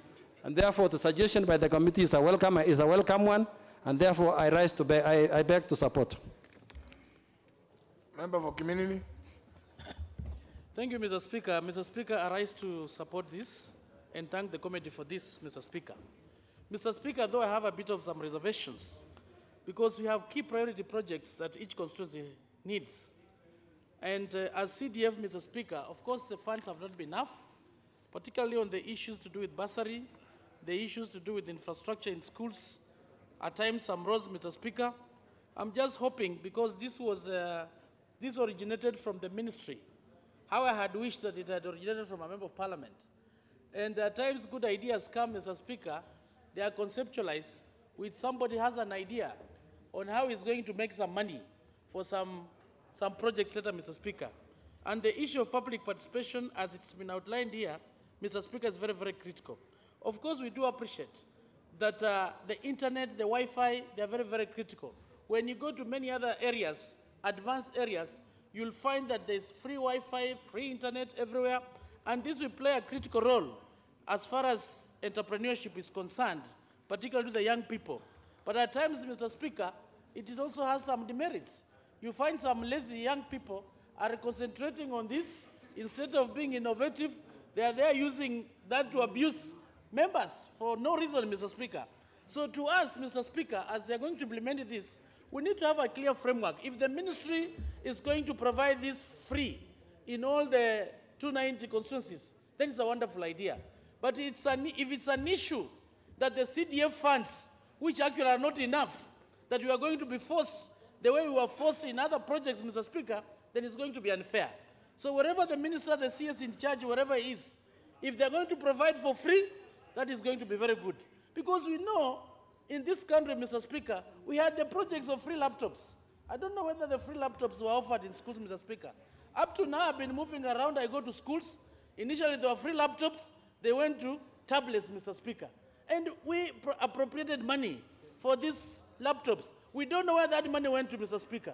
We don't want a situation, we pass this, and come the next year when we're approving budget, we see billions have been allocated that we want these projects to be done, and they're going to be white elephant projects. Because we know very well at the constituency level, we have projects of priority. CDF, as we speak right now, Mr. Speaker, has done wonderful ideas, but it's not yet, enough. Mr. Speaker, as we move on, the Auditor General, Mr. Speaker, we saw in yesterday's news where there was a sweeping statement that a lot of CDF funds, Mr. Speaker, across the 290 constituencies is being wasted. But it's important, Mr. Speaker, because when you make such a statement, such statements, and yet it's being cleared, it's also important for Auditor General to make sure that the public knows that whatever the audit query that was put in place, it was cleared. because they are sending wrong signals, Mr. Speaker. For example, Mr. Speaker, in Kimini constituency, the PMC members were trained. They were trained, they called the teachers, the head teachers, how to implement those projects, to be taught about public procurement, Mr. Speaker. And it's very painful. The Auditor General goes there and says there was no invitation letter. And they were invited through SMS. And we know the mode of communication that is cheap, that doesn't cost a lot of money and is quick. It is the use of the SMS.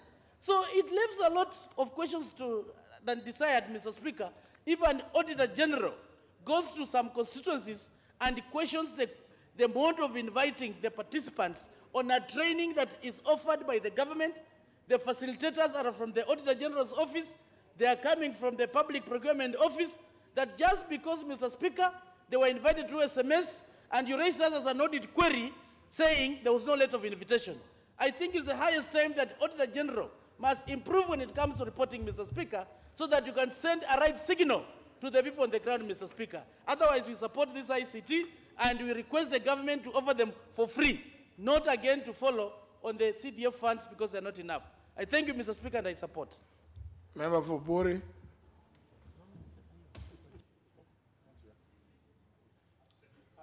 Oh, absent member. Oh, next to him there is a member for Kimilili.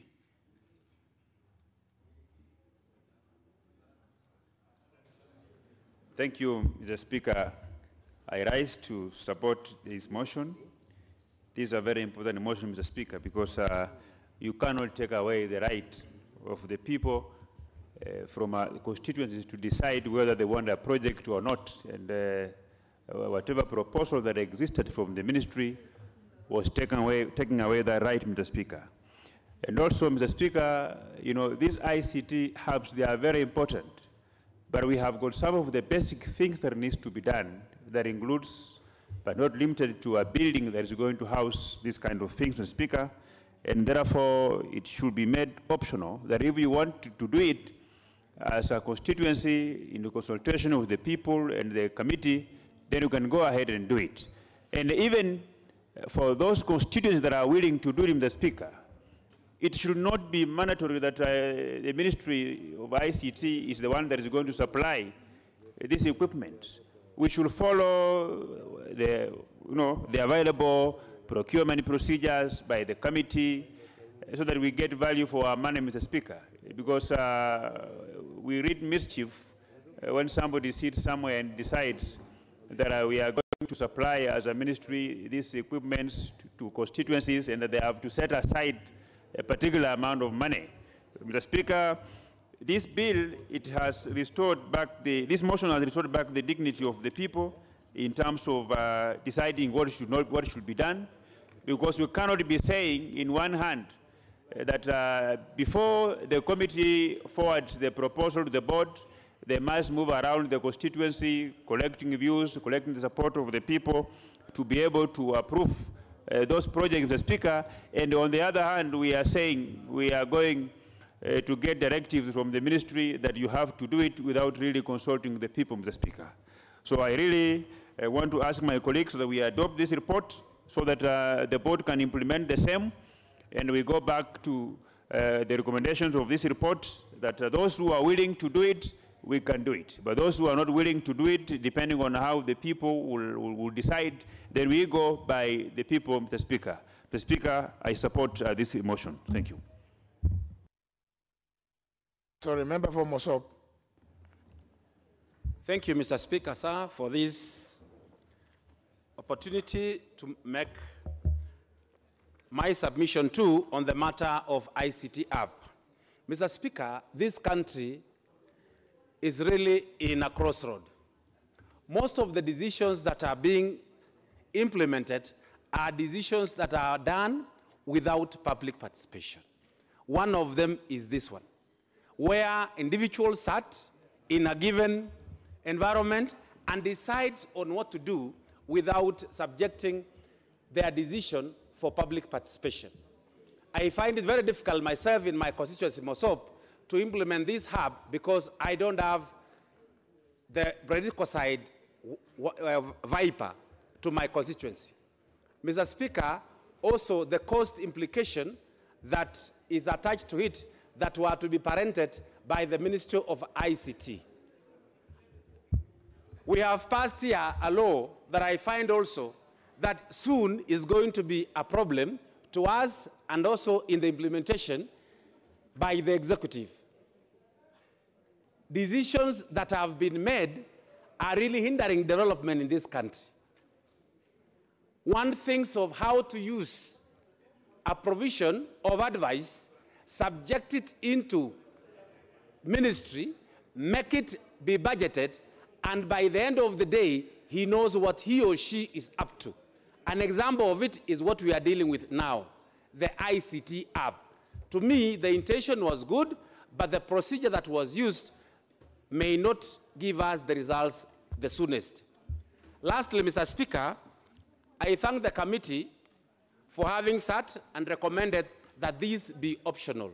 I support this, and I wish that we be allowed to implement it in our own way in our respective constituencies. Thank you, Mr. Speaker. Member for Kibwezi West. Thank you, Speaker. I want to contribute to this report, motion on the report by the committee. I agree with the committee as far as talking about optionality. But I want to say that the backdrop of this particular initiative was that we are still combated as a country with a heavy load or rather challenge of unemployment among our youths. And the digital reality for this republic is indeed a big, big reality. Even now, as we're going through the Blue Ocean Economy Conference, this is one of the realities in terms of geospatial planning, which must become a priority, even for the committee as we move forward, to be able to steer our national development in a particular format.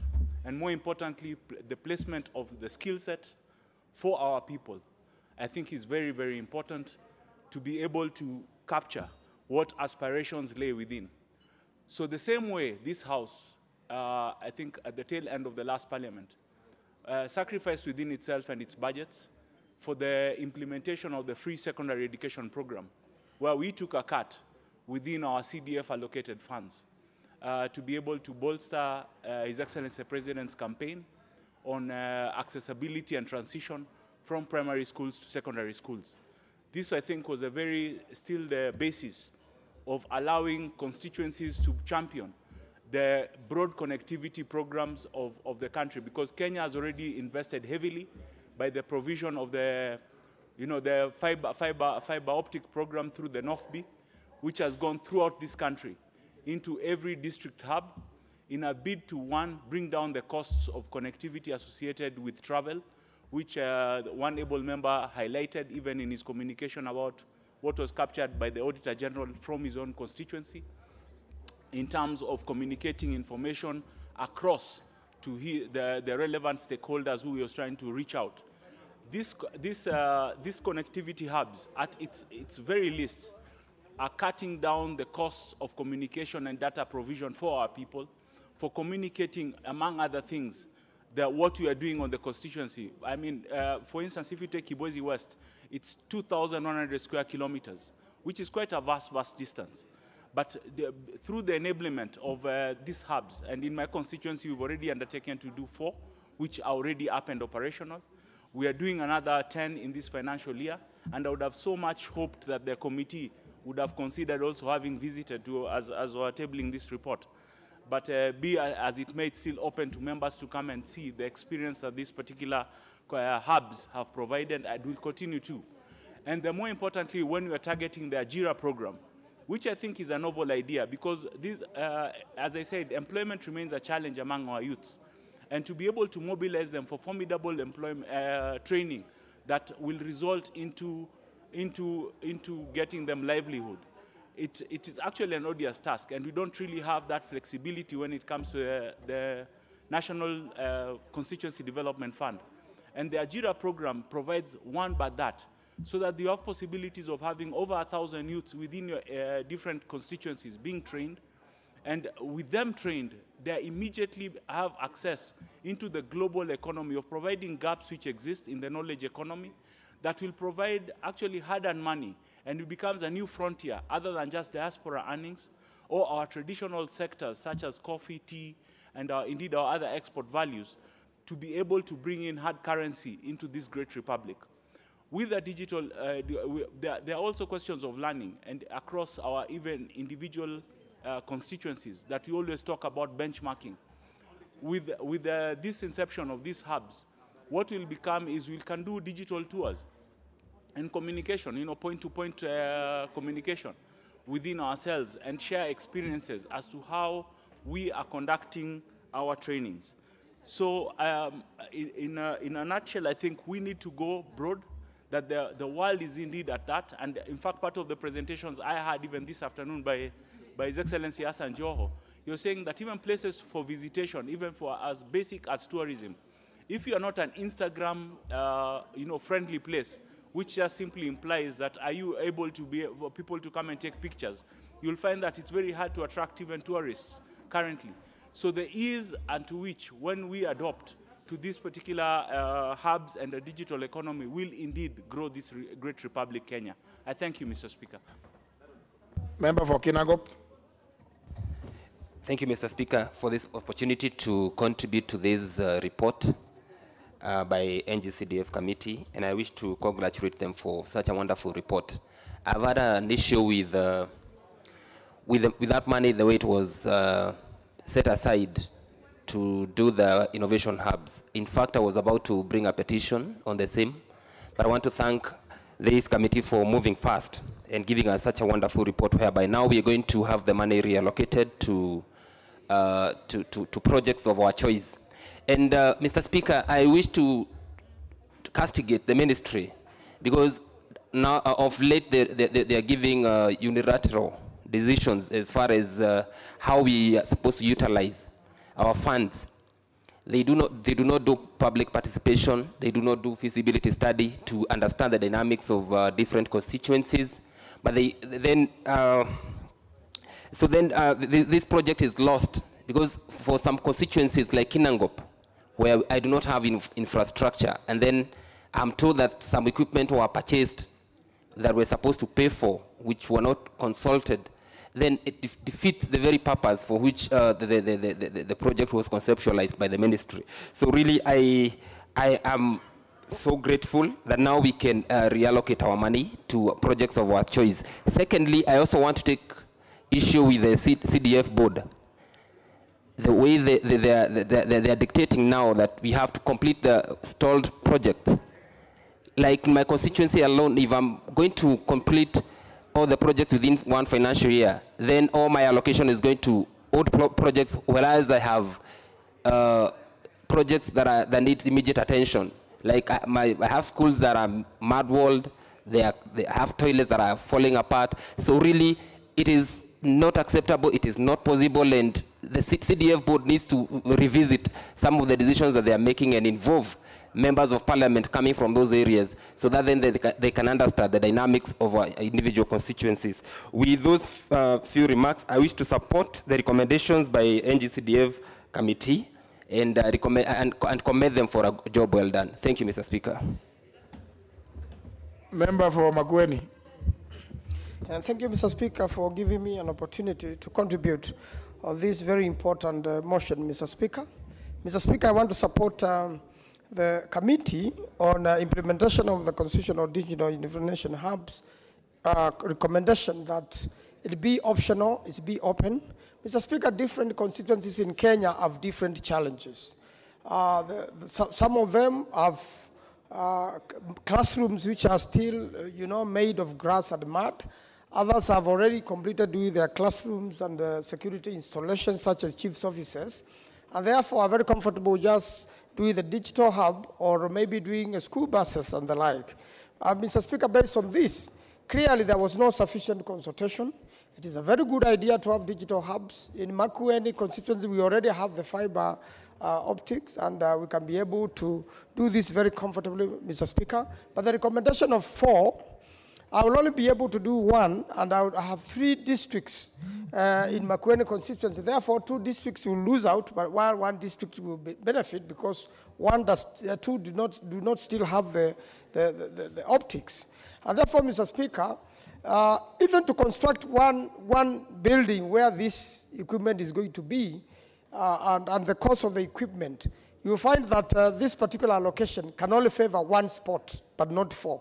So it was just 1 out of 4 of the budget. And it's a very good idea, only if there could be public participation, consultation, and that if the ministry can implement this on its own budget, if it can make budgets, and then its work will be to consult with the local member of parliament in every constituency as to where are we going to place the hubs, when they already have the finances. So I am very familiar with how government works and how its budgetary operations work. I really want to challenge the Ministry for Information, first and foremost, to have this budget, then partner with the members of parliament.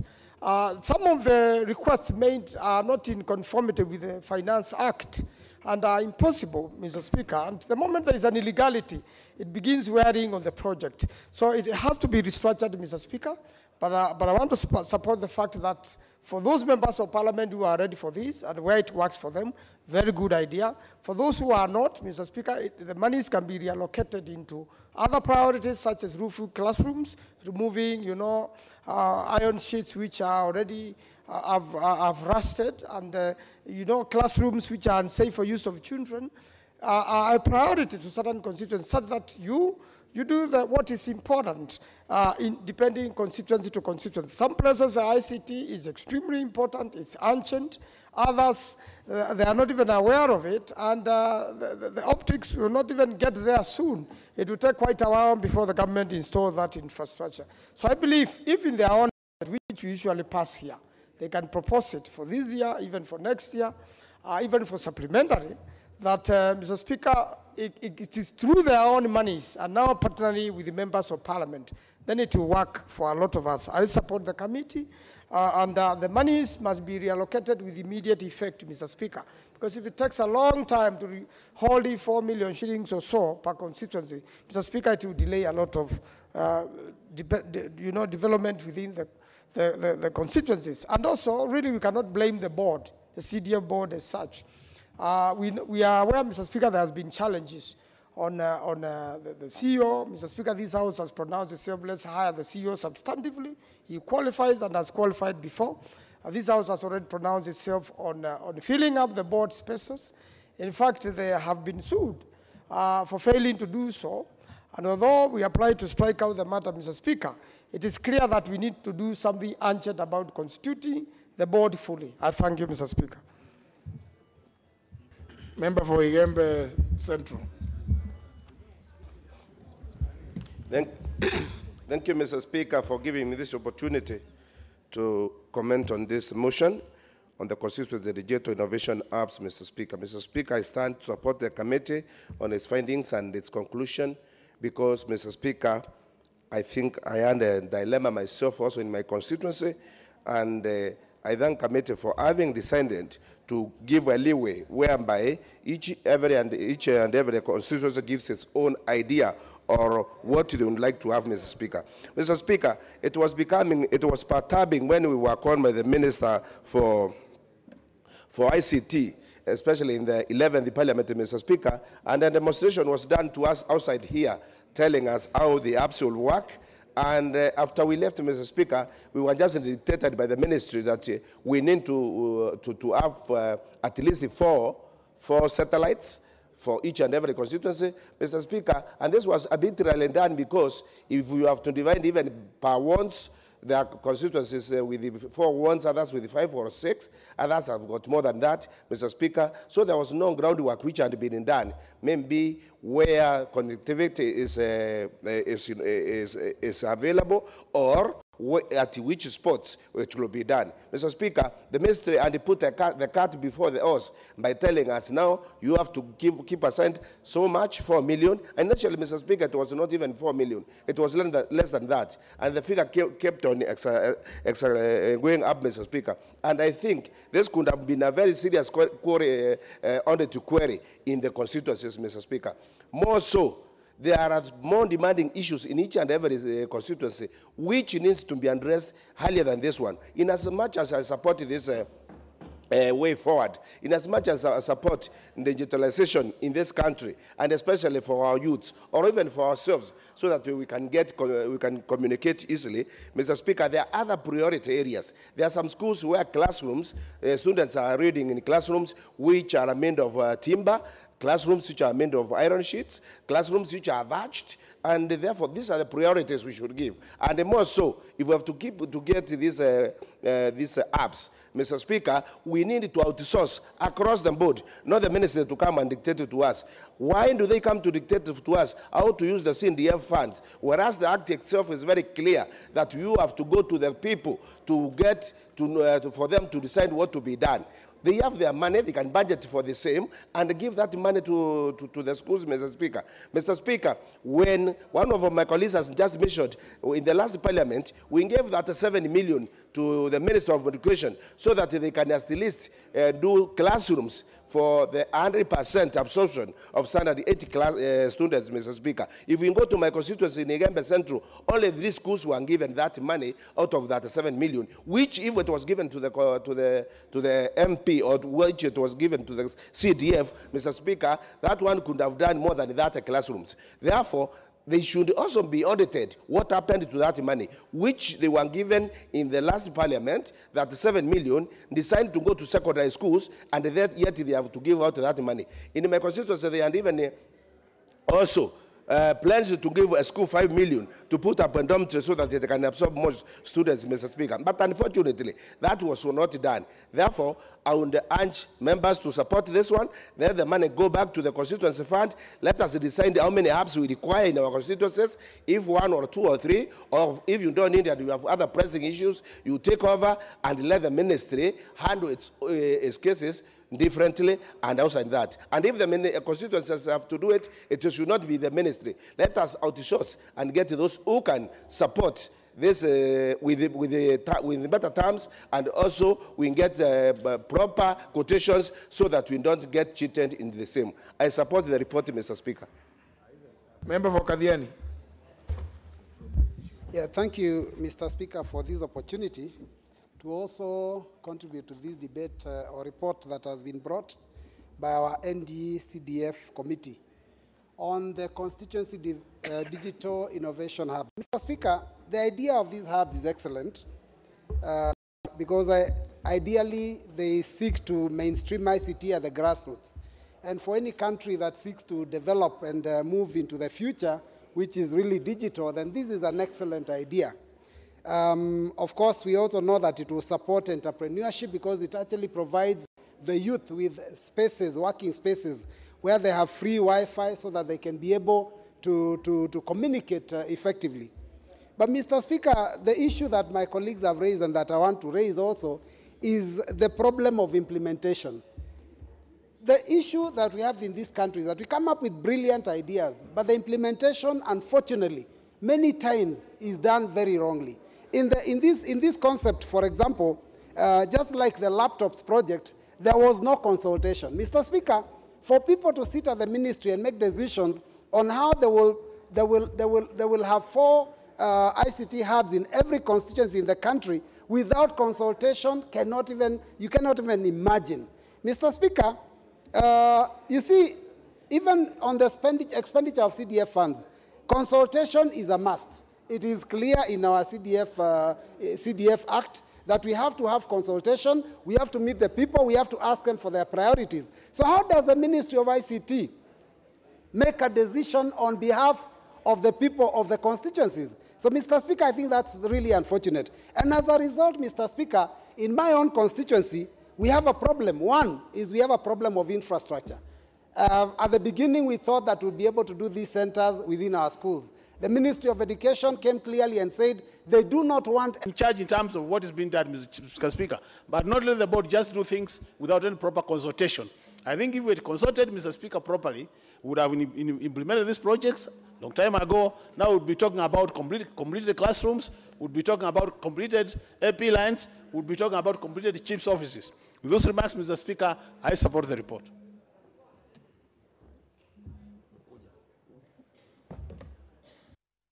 Honourable members, as you recall, you passed a motion that this business on order number 10, 12, and 13 will be limited to 1 hour.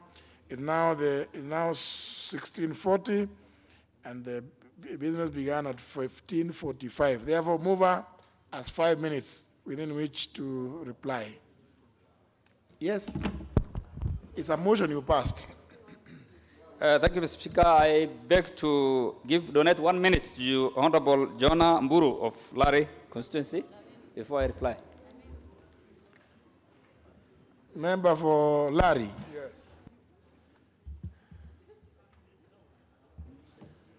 Thank you, member for Mandera East. I support your motion, although with reservations. I'm in ICT committee, and I'm looking at this as a big opportunity where our youths can get jobs. We have this Ajira program, and Ajira program, the ministry is training people, 100, 200 in a constituency. In fact, if I'm given a chance, I'll do like 20 ICT hubs in my constituency, because I believe it will be a game changer in terms of getting jobs for the youth. The problem is some areas in the country don't have network. We have Mandera, we have Turkana areas where we don't have a lot of network. And that is the reason why I support the report, for it to be optional. But members should not look at this thing from a negative perspective. We should not look at ICT Hub as a burden. You should not look building a class like it's a main thing more than offering young men jobs for your constituency.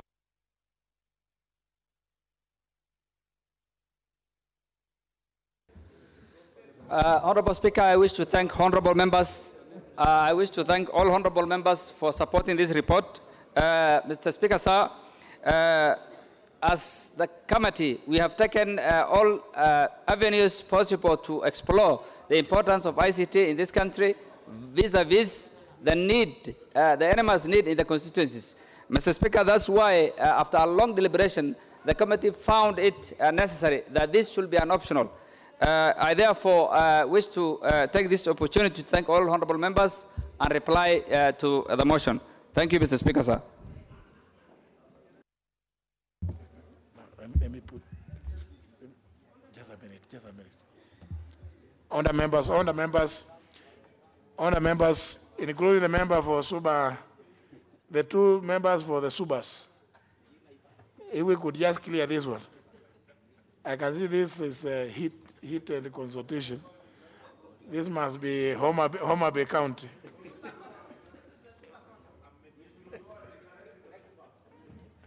No, honour members, is it that you don't know these procedures? The mover has replied, and I can see some of you still want to contribute. Honour members, I put the question, which is that this House adopts a report of the Select Committee on the National Government Constituencies Development Fund on Constituency Digital Innovation Hubs, laid on the table of the House on Thursday, October 25th, 2018. Will as many as of that opinion say aye? Aye. Will as many as of the contrary opinion say no? The ayes have it. Next order. Order number 11, the Parliamentary Service Bill, National Assembly Bill number 6 of 2018, second reading. Honorable Kenan. Thank you, Mr. Speaker, for giving me this opportunity to contribute to this very important bill, Mr. Speaker. Mr. Speaker, from the onset, I want to say that this bill has been subjected to a lot of misinformation, propaganda, misinterpretation of facts, Mr. Speaker. And Mr. Speaker, before I make my informed contribution on this very important bill, I want to refer the members to the memorandum of objects and reasons why this bill is here and why it ought to be here and why it will be here and why we must pass it, Mr. Speaker.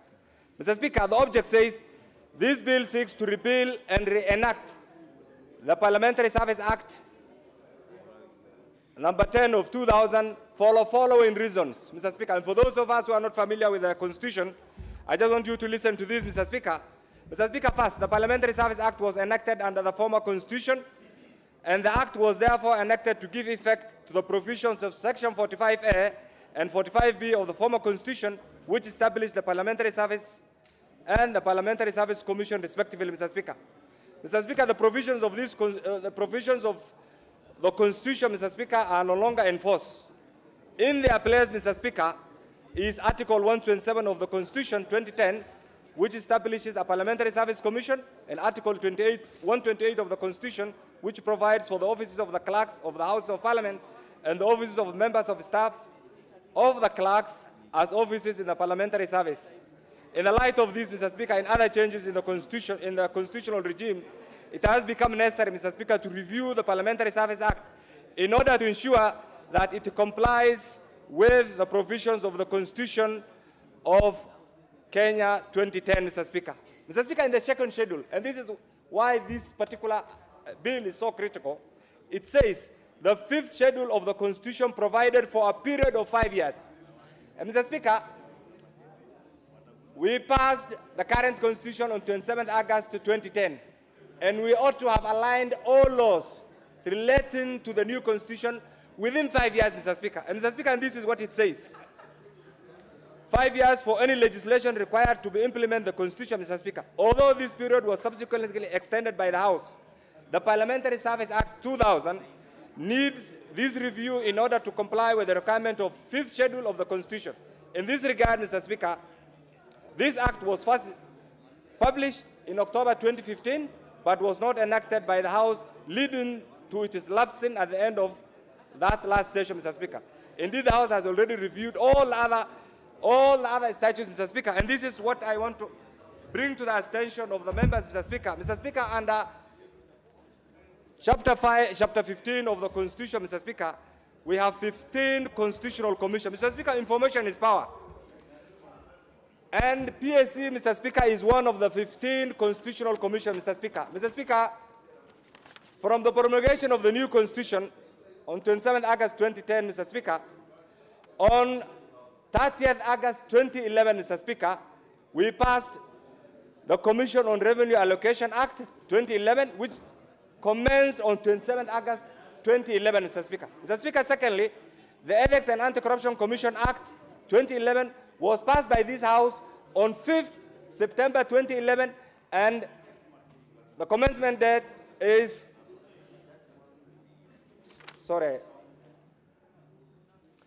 we passed it on 27th August 2011, and the commencement date is 5th September 2011. Mr. Speaker, again, we passed the National Police Service Commission Act 2011. We passed it on 30th September 2011, and the commencement date was 10th October 2011.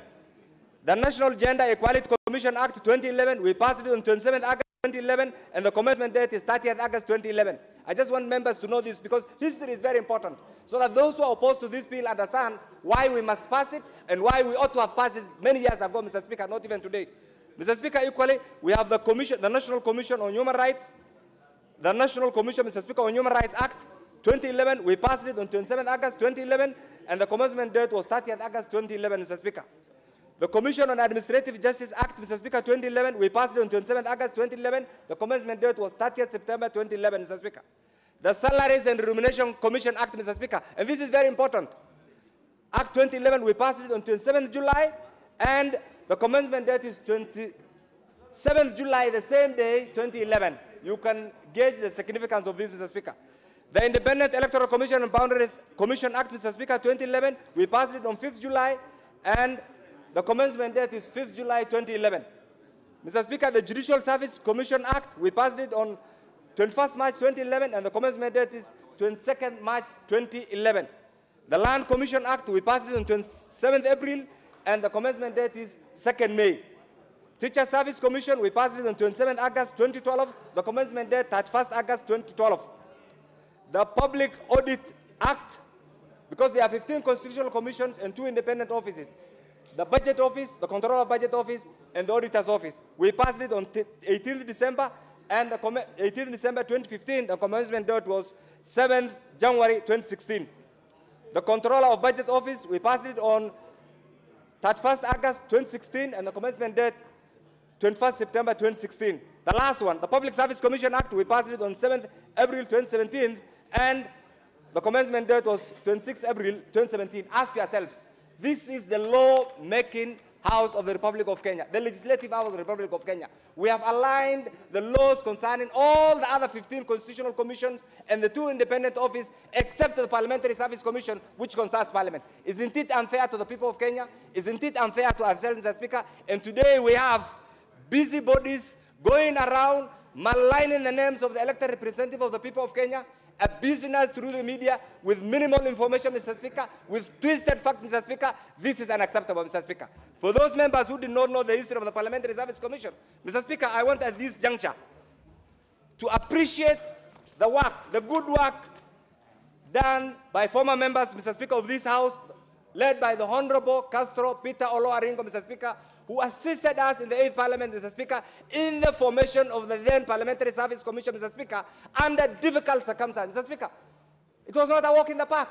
He was whipped, he was beaten, he was harassed, he was abused. We stood firm at the wee hours of the night. That is what gave birth to the PSC, Mr. Speaker. Who is any other body today under the current constitution to purport to attempt to intimidate, to blackmail members of this House, Mr. Speaker? It's unacceptable. You shouldn't blink. You shouldn't accept, Mr. Speaker. We will pass this bill. We ought to have passed it 5 years ago, Mr. Speaker. Mr. Speaker, we have been told that this bill proposes an increment of salaries. I want to challenge, Mr. Speaker, those who are sponsoring this falsified information to tell us, both in the proposed amendment by JLAC and the bill itself, anywhere where it purports to increase the salaries of members of Parliament, Mr. Speaker. This is perception. It's not true. And I want the media to read this. It is not true, Mr. Speaker. It is not true. We will not allow members of this House to be condemned and had. We will not allow the elected representatives. Mr. Members, you only need to appreciate when the framers of the current Constitution and Article 1 equated representation to sovereignty, Madam Speaker. For those who are not familiar, Article 93, Article 94, Article 95, as read with Article 21, gives you powers to legislate, to oversight, to do budget making, and all others that appertain to the interest of the electorate of the Republic of Kenya, Madam Speaker, Mr. Speaker. Mr. Speaker, honestly speaking, when I see busybody, Mr. Speaker, today our members of staff are some of the most privileged public officers in the Republic of Kenya, Mr. Speaker. And I want to say this as a commissioner without fear. I want to say this, and I want the chairman of the commission to say, I want to say this without any member of parliament purporting to sponsor any member of staff, purporting to sponsor falsified information against members of parliament, and yet you want to serve in this parliament. No, we will not allow you. We will not allow you, and we know you. We will not allow you. We have taken care of your interest. We have taken care of your interest. You are some of the more, let me say this, I don't want even to go to the details. You know yourselves. We stood with you, allow members of parliament to get their place as a dignified representative of the people of Kenya. Mr. Speaker, I want to table this. If we have passed this, who is another person, Mr. Speaker, to purport to stand in the way of the passage of this bill, Mr. Speaker? Mr. Speaker, to that extent, don't feel ashamed. We have been called pigs. We have been abused. And I want to say this to even His Excellency the President, and I want to really appreciate. He said, for those who did not know, His Excellency the President was once a commissioner of the Parliamentary Service Commission. Yes, he was. And he stood with members of parliament. Yes. The forest is the same. It's only the monkeys who are different. I want to remind him, don't believe in what the media reports. Wait for the bill so that you appreciate what members of parliament are going to pass, Mr. Speaker. This is what he struggled. In fact, at one time, I remember, they were almost pushed to court. Yes. And they were fined a huge amount of money. I don't want to say the figure. These are the same members. These are the same House, Mr. Speaker. Mr. Speaker, I've been touched. In the last parliament, Mr. Speaker, I brought a bill called the Order of Precedence. Mr. Speaker, these are the elected representatives of the people of Kenya. When busybodies demean our existence, when busybodies purport to usurp our functions, and I want to remind you two things. Luckily, some of us have been around. When we passed the current constitution, the framers had a seamless governance structure for the people of Kenya. But, Mr. Speaker, some have decided to give themselves holier than thou.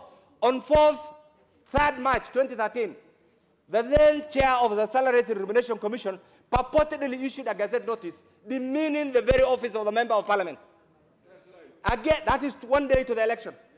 Again, 17th September, 2 weeks to the election, 2017, she purportedly issued another gazette notice demeaning, and that's where she said members of parliament want sitting allowance, social allowance, sleeping allowance, hacking allowance.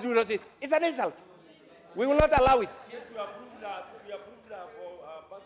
Mr. Speaker, I want to bring to the attention of, there's something shocking that has come to my attention just 2 days ago.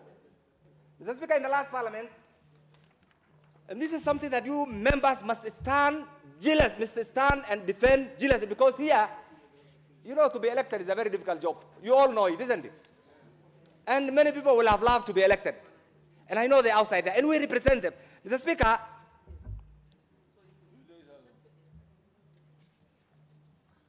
when CSs are appointed, when PSs are appointed, that very evening they get a letter entitling them to a mortgage, to a car grant. Are we lesser state officers? Why are we being abused? Why are we being abused? Are we a lesser state officers? Let's have the constitution and say members of parliament are lesser state officers. The other state officers are unique. The other state officers are special. We are also state officers. And more so, we are the legislative arm of the Republic of Kenya. In fact, in other jurisdictions, this is the first arm of government. Parliament is the first arm of government. The second is the executive. The third is the judiciary. And that is why the framers of the current constitution equated representation to sovereignty. And you know what sovereignty is, isn't it? Yes. Mr. Speaker, I saw a circular. And this is shocking. And I really want this to be addressed through your office. A circular from one of the offices. I will not say the offices. This says, guidelines for use of government VIP lounges, Mr. Speaker. This circular is in use, and this is what it proposes. And this is what really you will know where you are placed. This is a circular from one of the government offices. It says use of government VIPs and lounges. And the member of parliament is not recognized here. I'll read to you, listen. It says state pavilion, those who are allowed to use. Heads of states, heads of government, including prime ministers, the Pope, His Excellency the Khan, the United Nations Secretary General. VIP 3 lounge. This is a circular now in use. Those who are allowed to use, the Deputy President, First Ladies, Prime Ministers, Crown Princes and Princesses, former heads of states, OAU Commissioner, Ceremonial President. VIP 2 lounge. Cabinet Secretaries, Speaker of the National Assembly, Speaker of the Senate, Clerk of the Senate, Clerk of the National Assembly, Chief Justice, Attorney General, Governors, Secretary to the Cabinet, Principal Secretaries, Ambassadors and High Commissioners, Permanent Representatives, Head of Consulars, Head of Regional and International Organizations, Kenya Ambassadors and High Commissioners, Chairperson, Public Service Commission, Governor, Central Bank of Kenya, Chairman, Electoral Commission, Chief of Kenya Defense Forces. And then,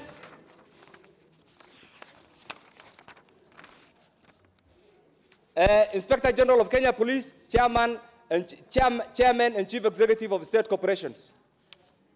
Have you heard anywhere a member of parliament? No. This is official. And then they say, for domestic use, domestic airports like Mombasa, Kisumu, Eldoret, those who are allowed to use, all those who have been mentioned in the above categories, and county commissioners. And they say, they go ahead and say that the use of government VIP is meant for dignitaries under the above categories. Over time, these facilities have been abused, and in order to ensure that only those entitled to their use are authorized to use them, the following is proposed. One of the ministries. The request for use of the lounges should be in writing. Listen to you, this is where you fall. Members, the request for use of these lounges should be in writing to the Ministry of Foreign Affairs and International Trade. Protocol and KIA offices on duty shall not accept direct requests for VIP use. The request should be made at least 2 days in advance. The number of dignitaries must not be beyond more than 4 people. Where is the member of parliament? Nowhere. Where is the member of parliament? Tell me. Nowhere. This is what is in circulation. Mr. Speaker, I know Mr. Speaker, gone are the days. I will tell you members for free. Gone are the days we have been called impics. We have been called idiots. Nothing changes without standing firm for our rights.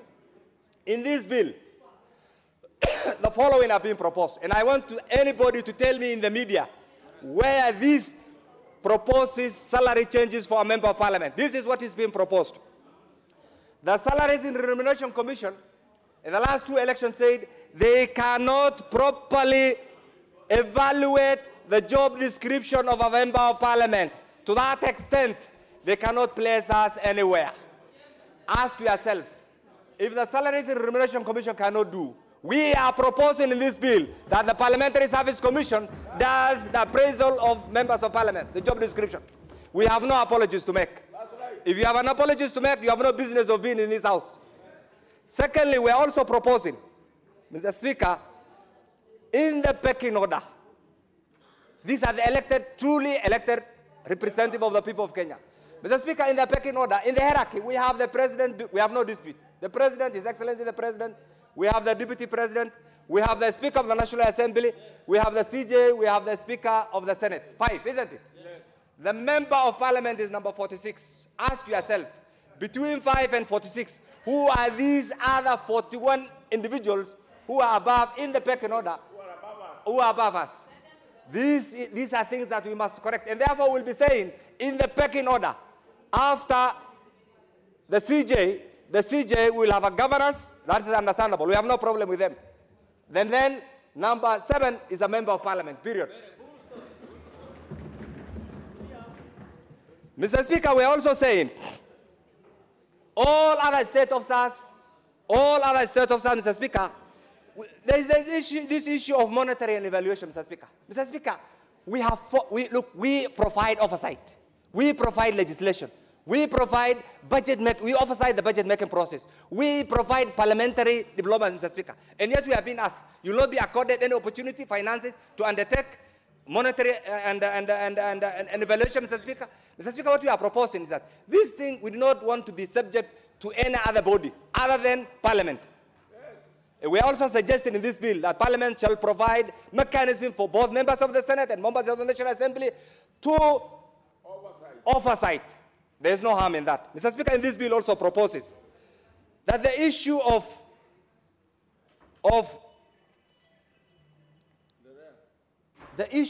allowances, if you read Article 127, and I want to be guided, unless I'm a fool and I don't read, Article 127, 6 says the Commission shall provide facilities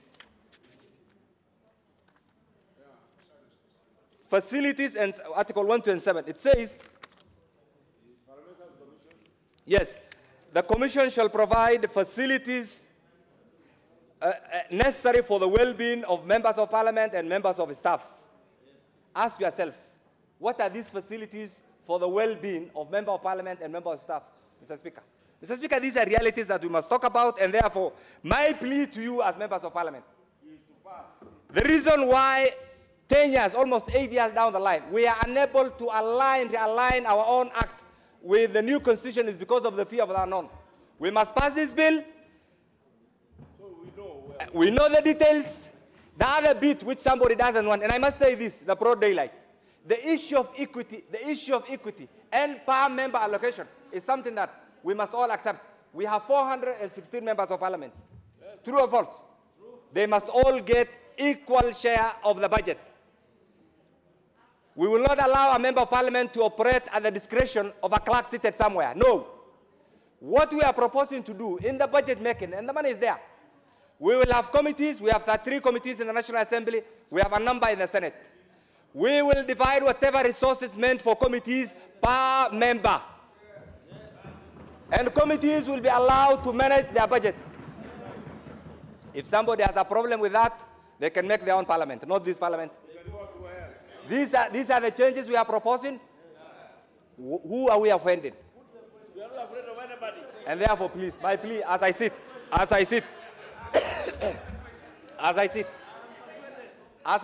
the issue of diplomatic passport is a right. It is a right. We are truly the elected representative of the people of Kenya. We will not beg for it. We must have it because every other state of the house. My conclusion is this. Please, my conclusion is this, Mr. Speaker, on this. Don't blame the Speaker. This bill is not for the Speaker. This bill, there are some who are going around saying this bill is for the Speaker, it's for Kainan, it's for that. It is not. This bill has been generated by the Parliamentary Service Commission through the legal team And what we are doing is just as a conveyor. No, don't blame us. It's not mine. For those who are going around with their regional caucuses, shame on you. For those who are spreading falsehood, shame on you. For those who are sponsoring falsified and misleading and sensational stories on the media, shame on you. We are not cowed. We'll pass this, and I pray that His Excellency takes time to go through the different aspects of the bill and assent this bill. With this, I urge you all to stand for this and support this bill. Thank you, Mr. Speaker. The Honorable Julius Meli, you have a balance of 4 minutes.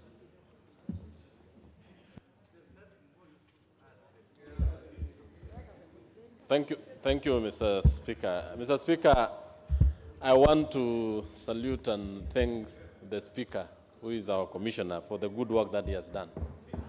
Mr. Speaker, the work that the President, the Speaker has just placed before the members is actually outstanding in the sense that the Commission is coming out very clearly on the welfare of members. It is coming out very clearly on the issues that is facing the representative of the people.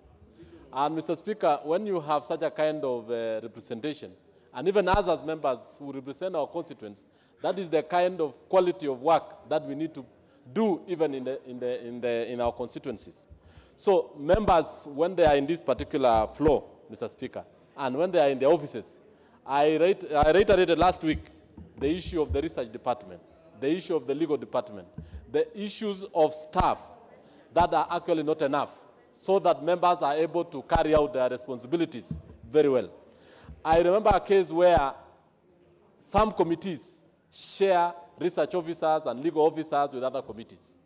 How would they be able to actually dispense of issues that are affecting them? Mr. Speaker, I can even give an example where at one particular moment when we were doing a bill, we had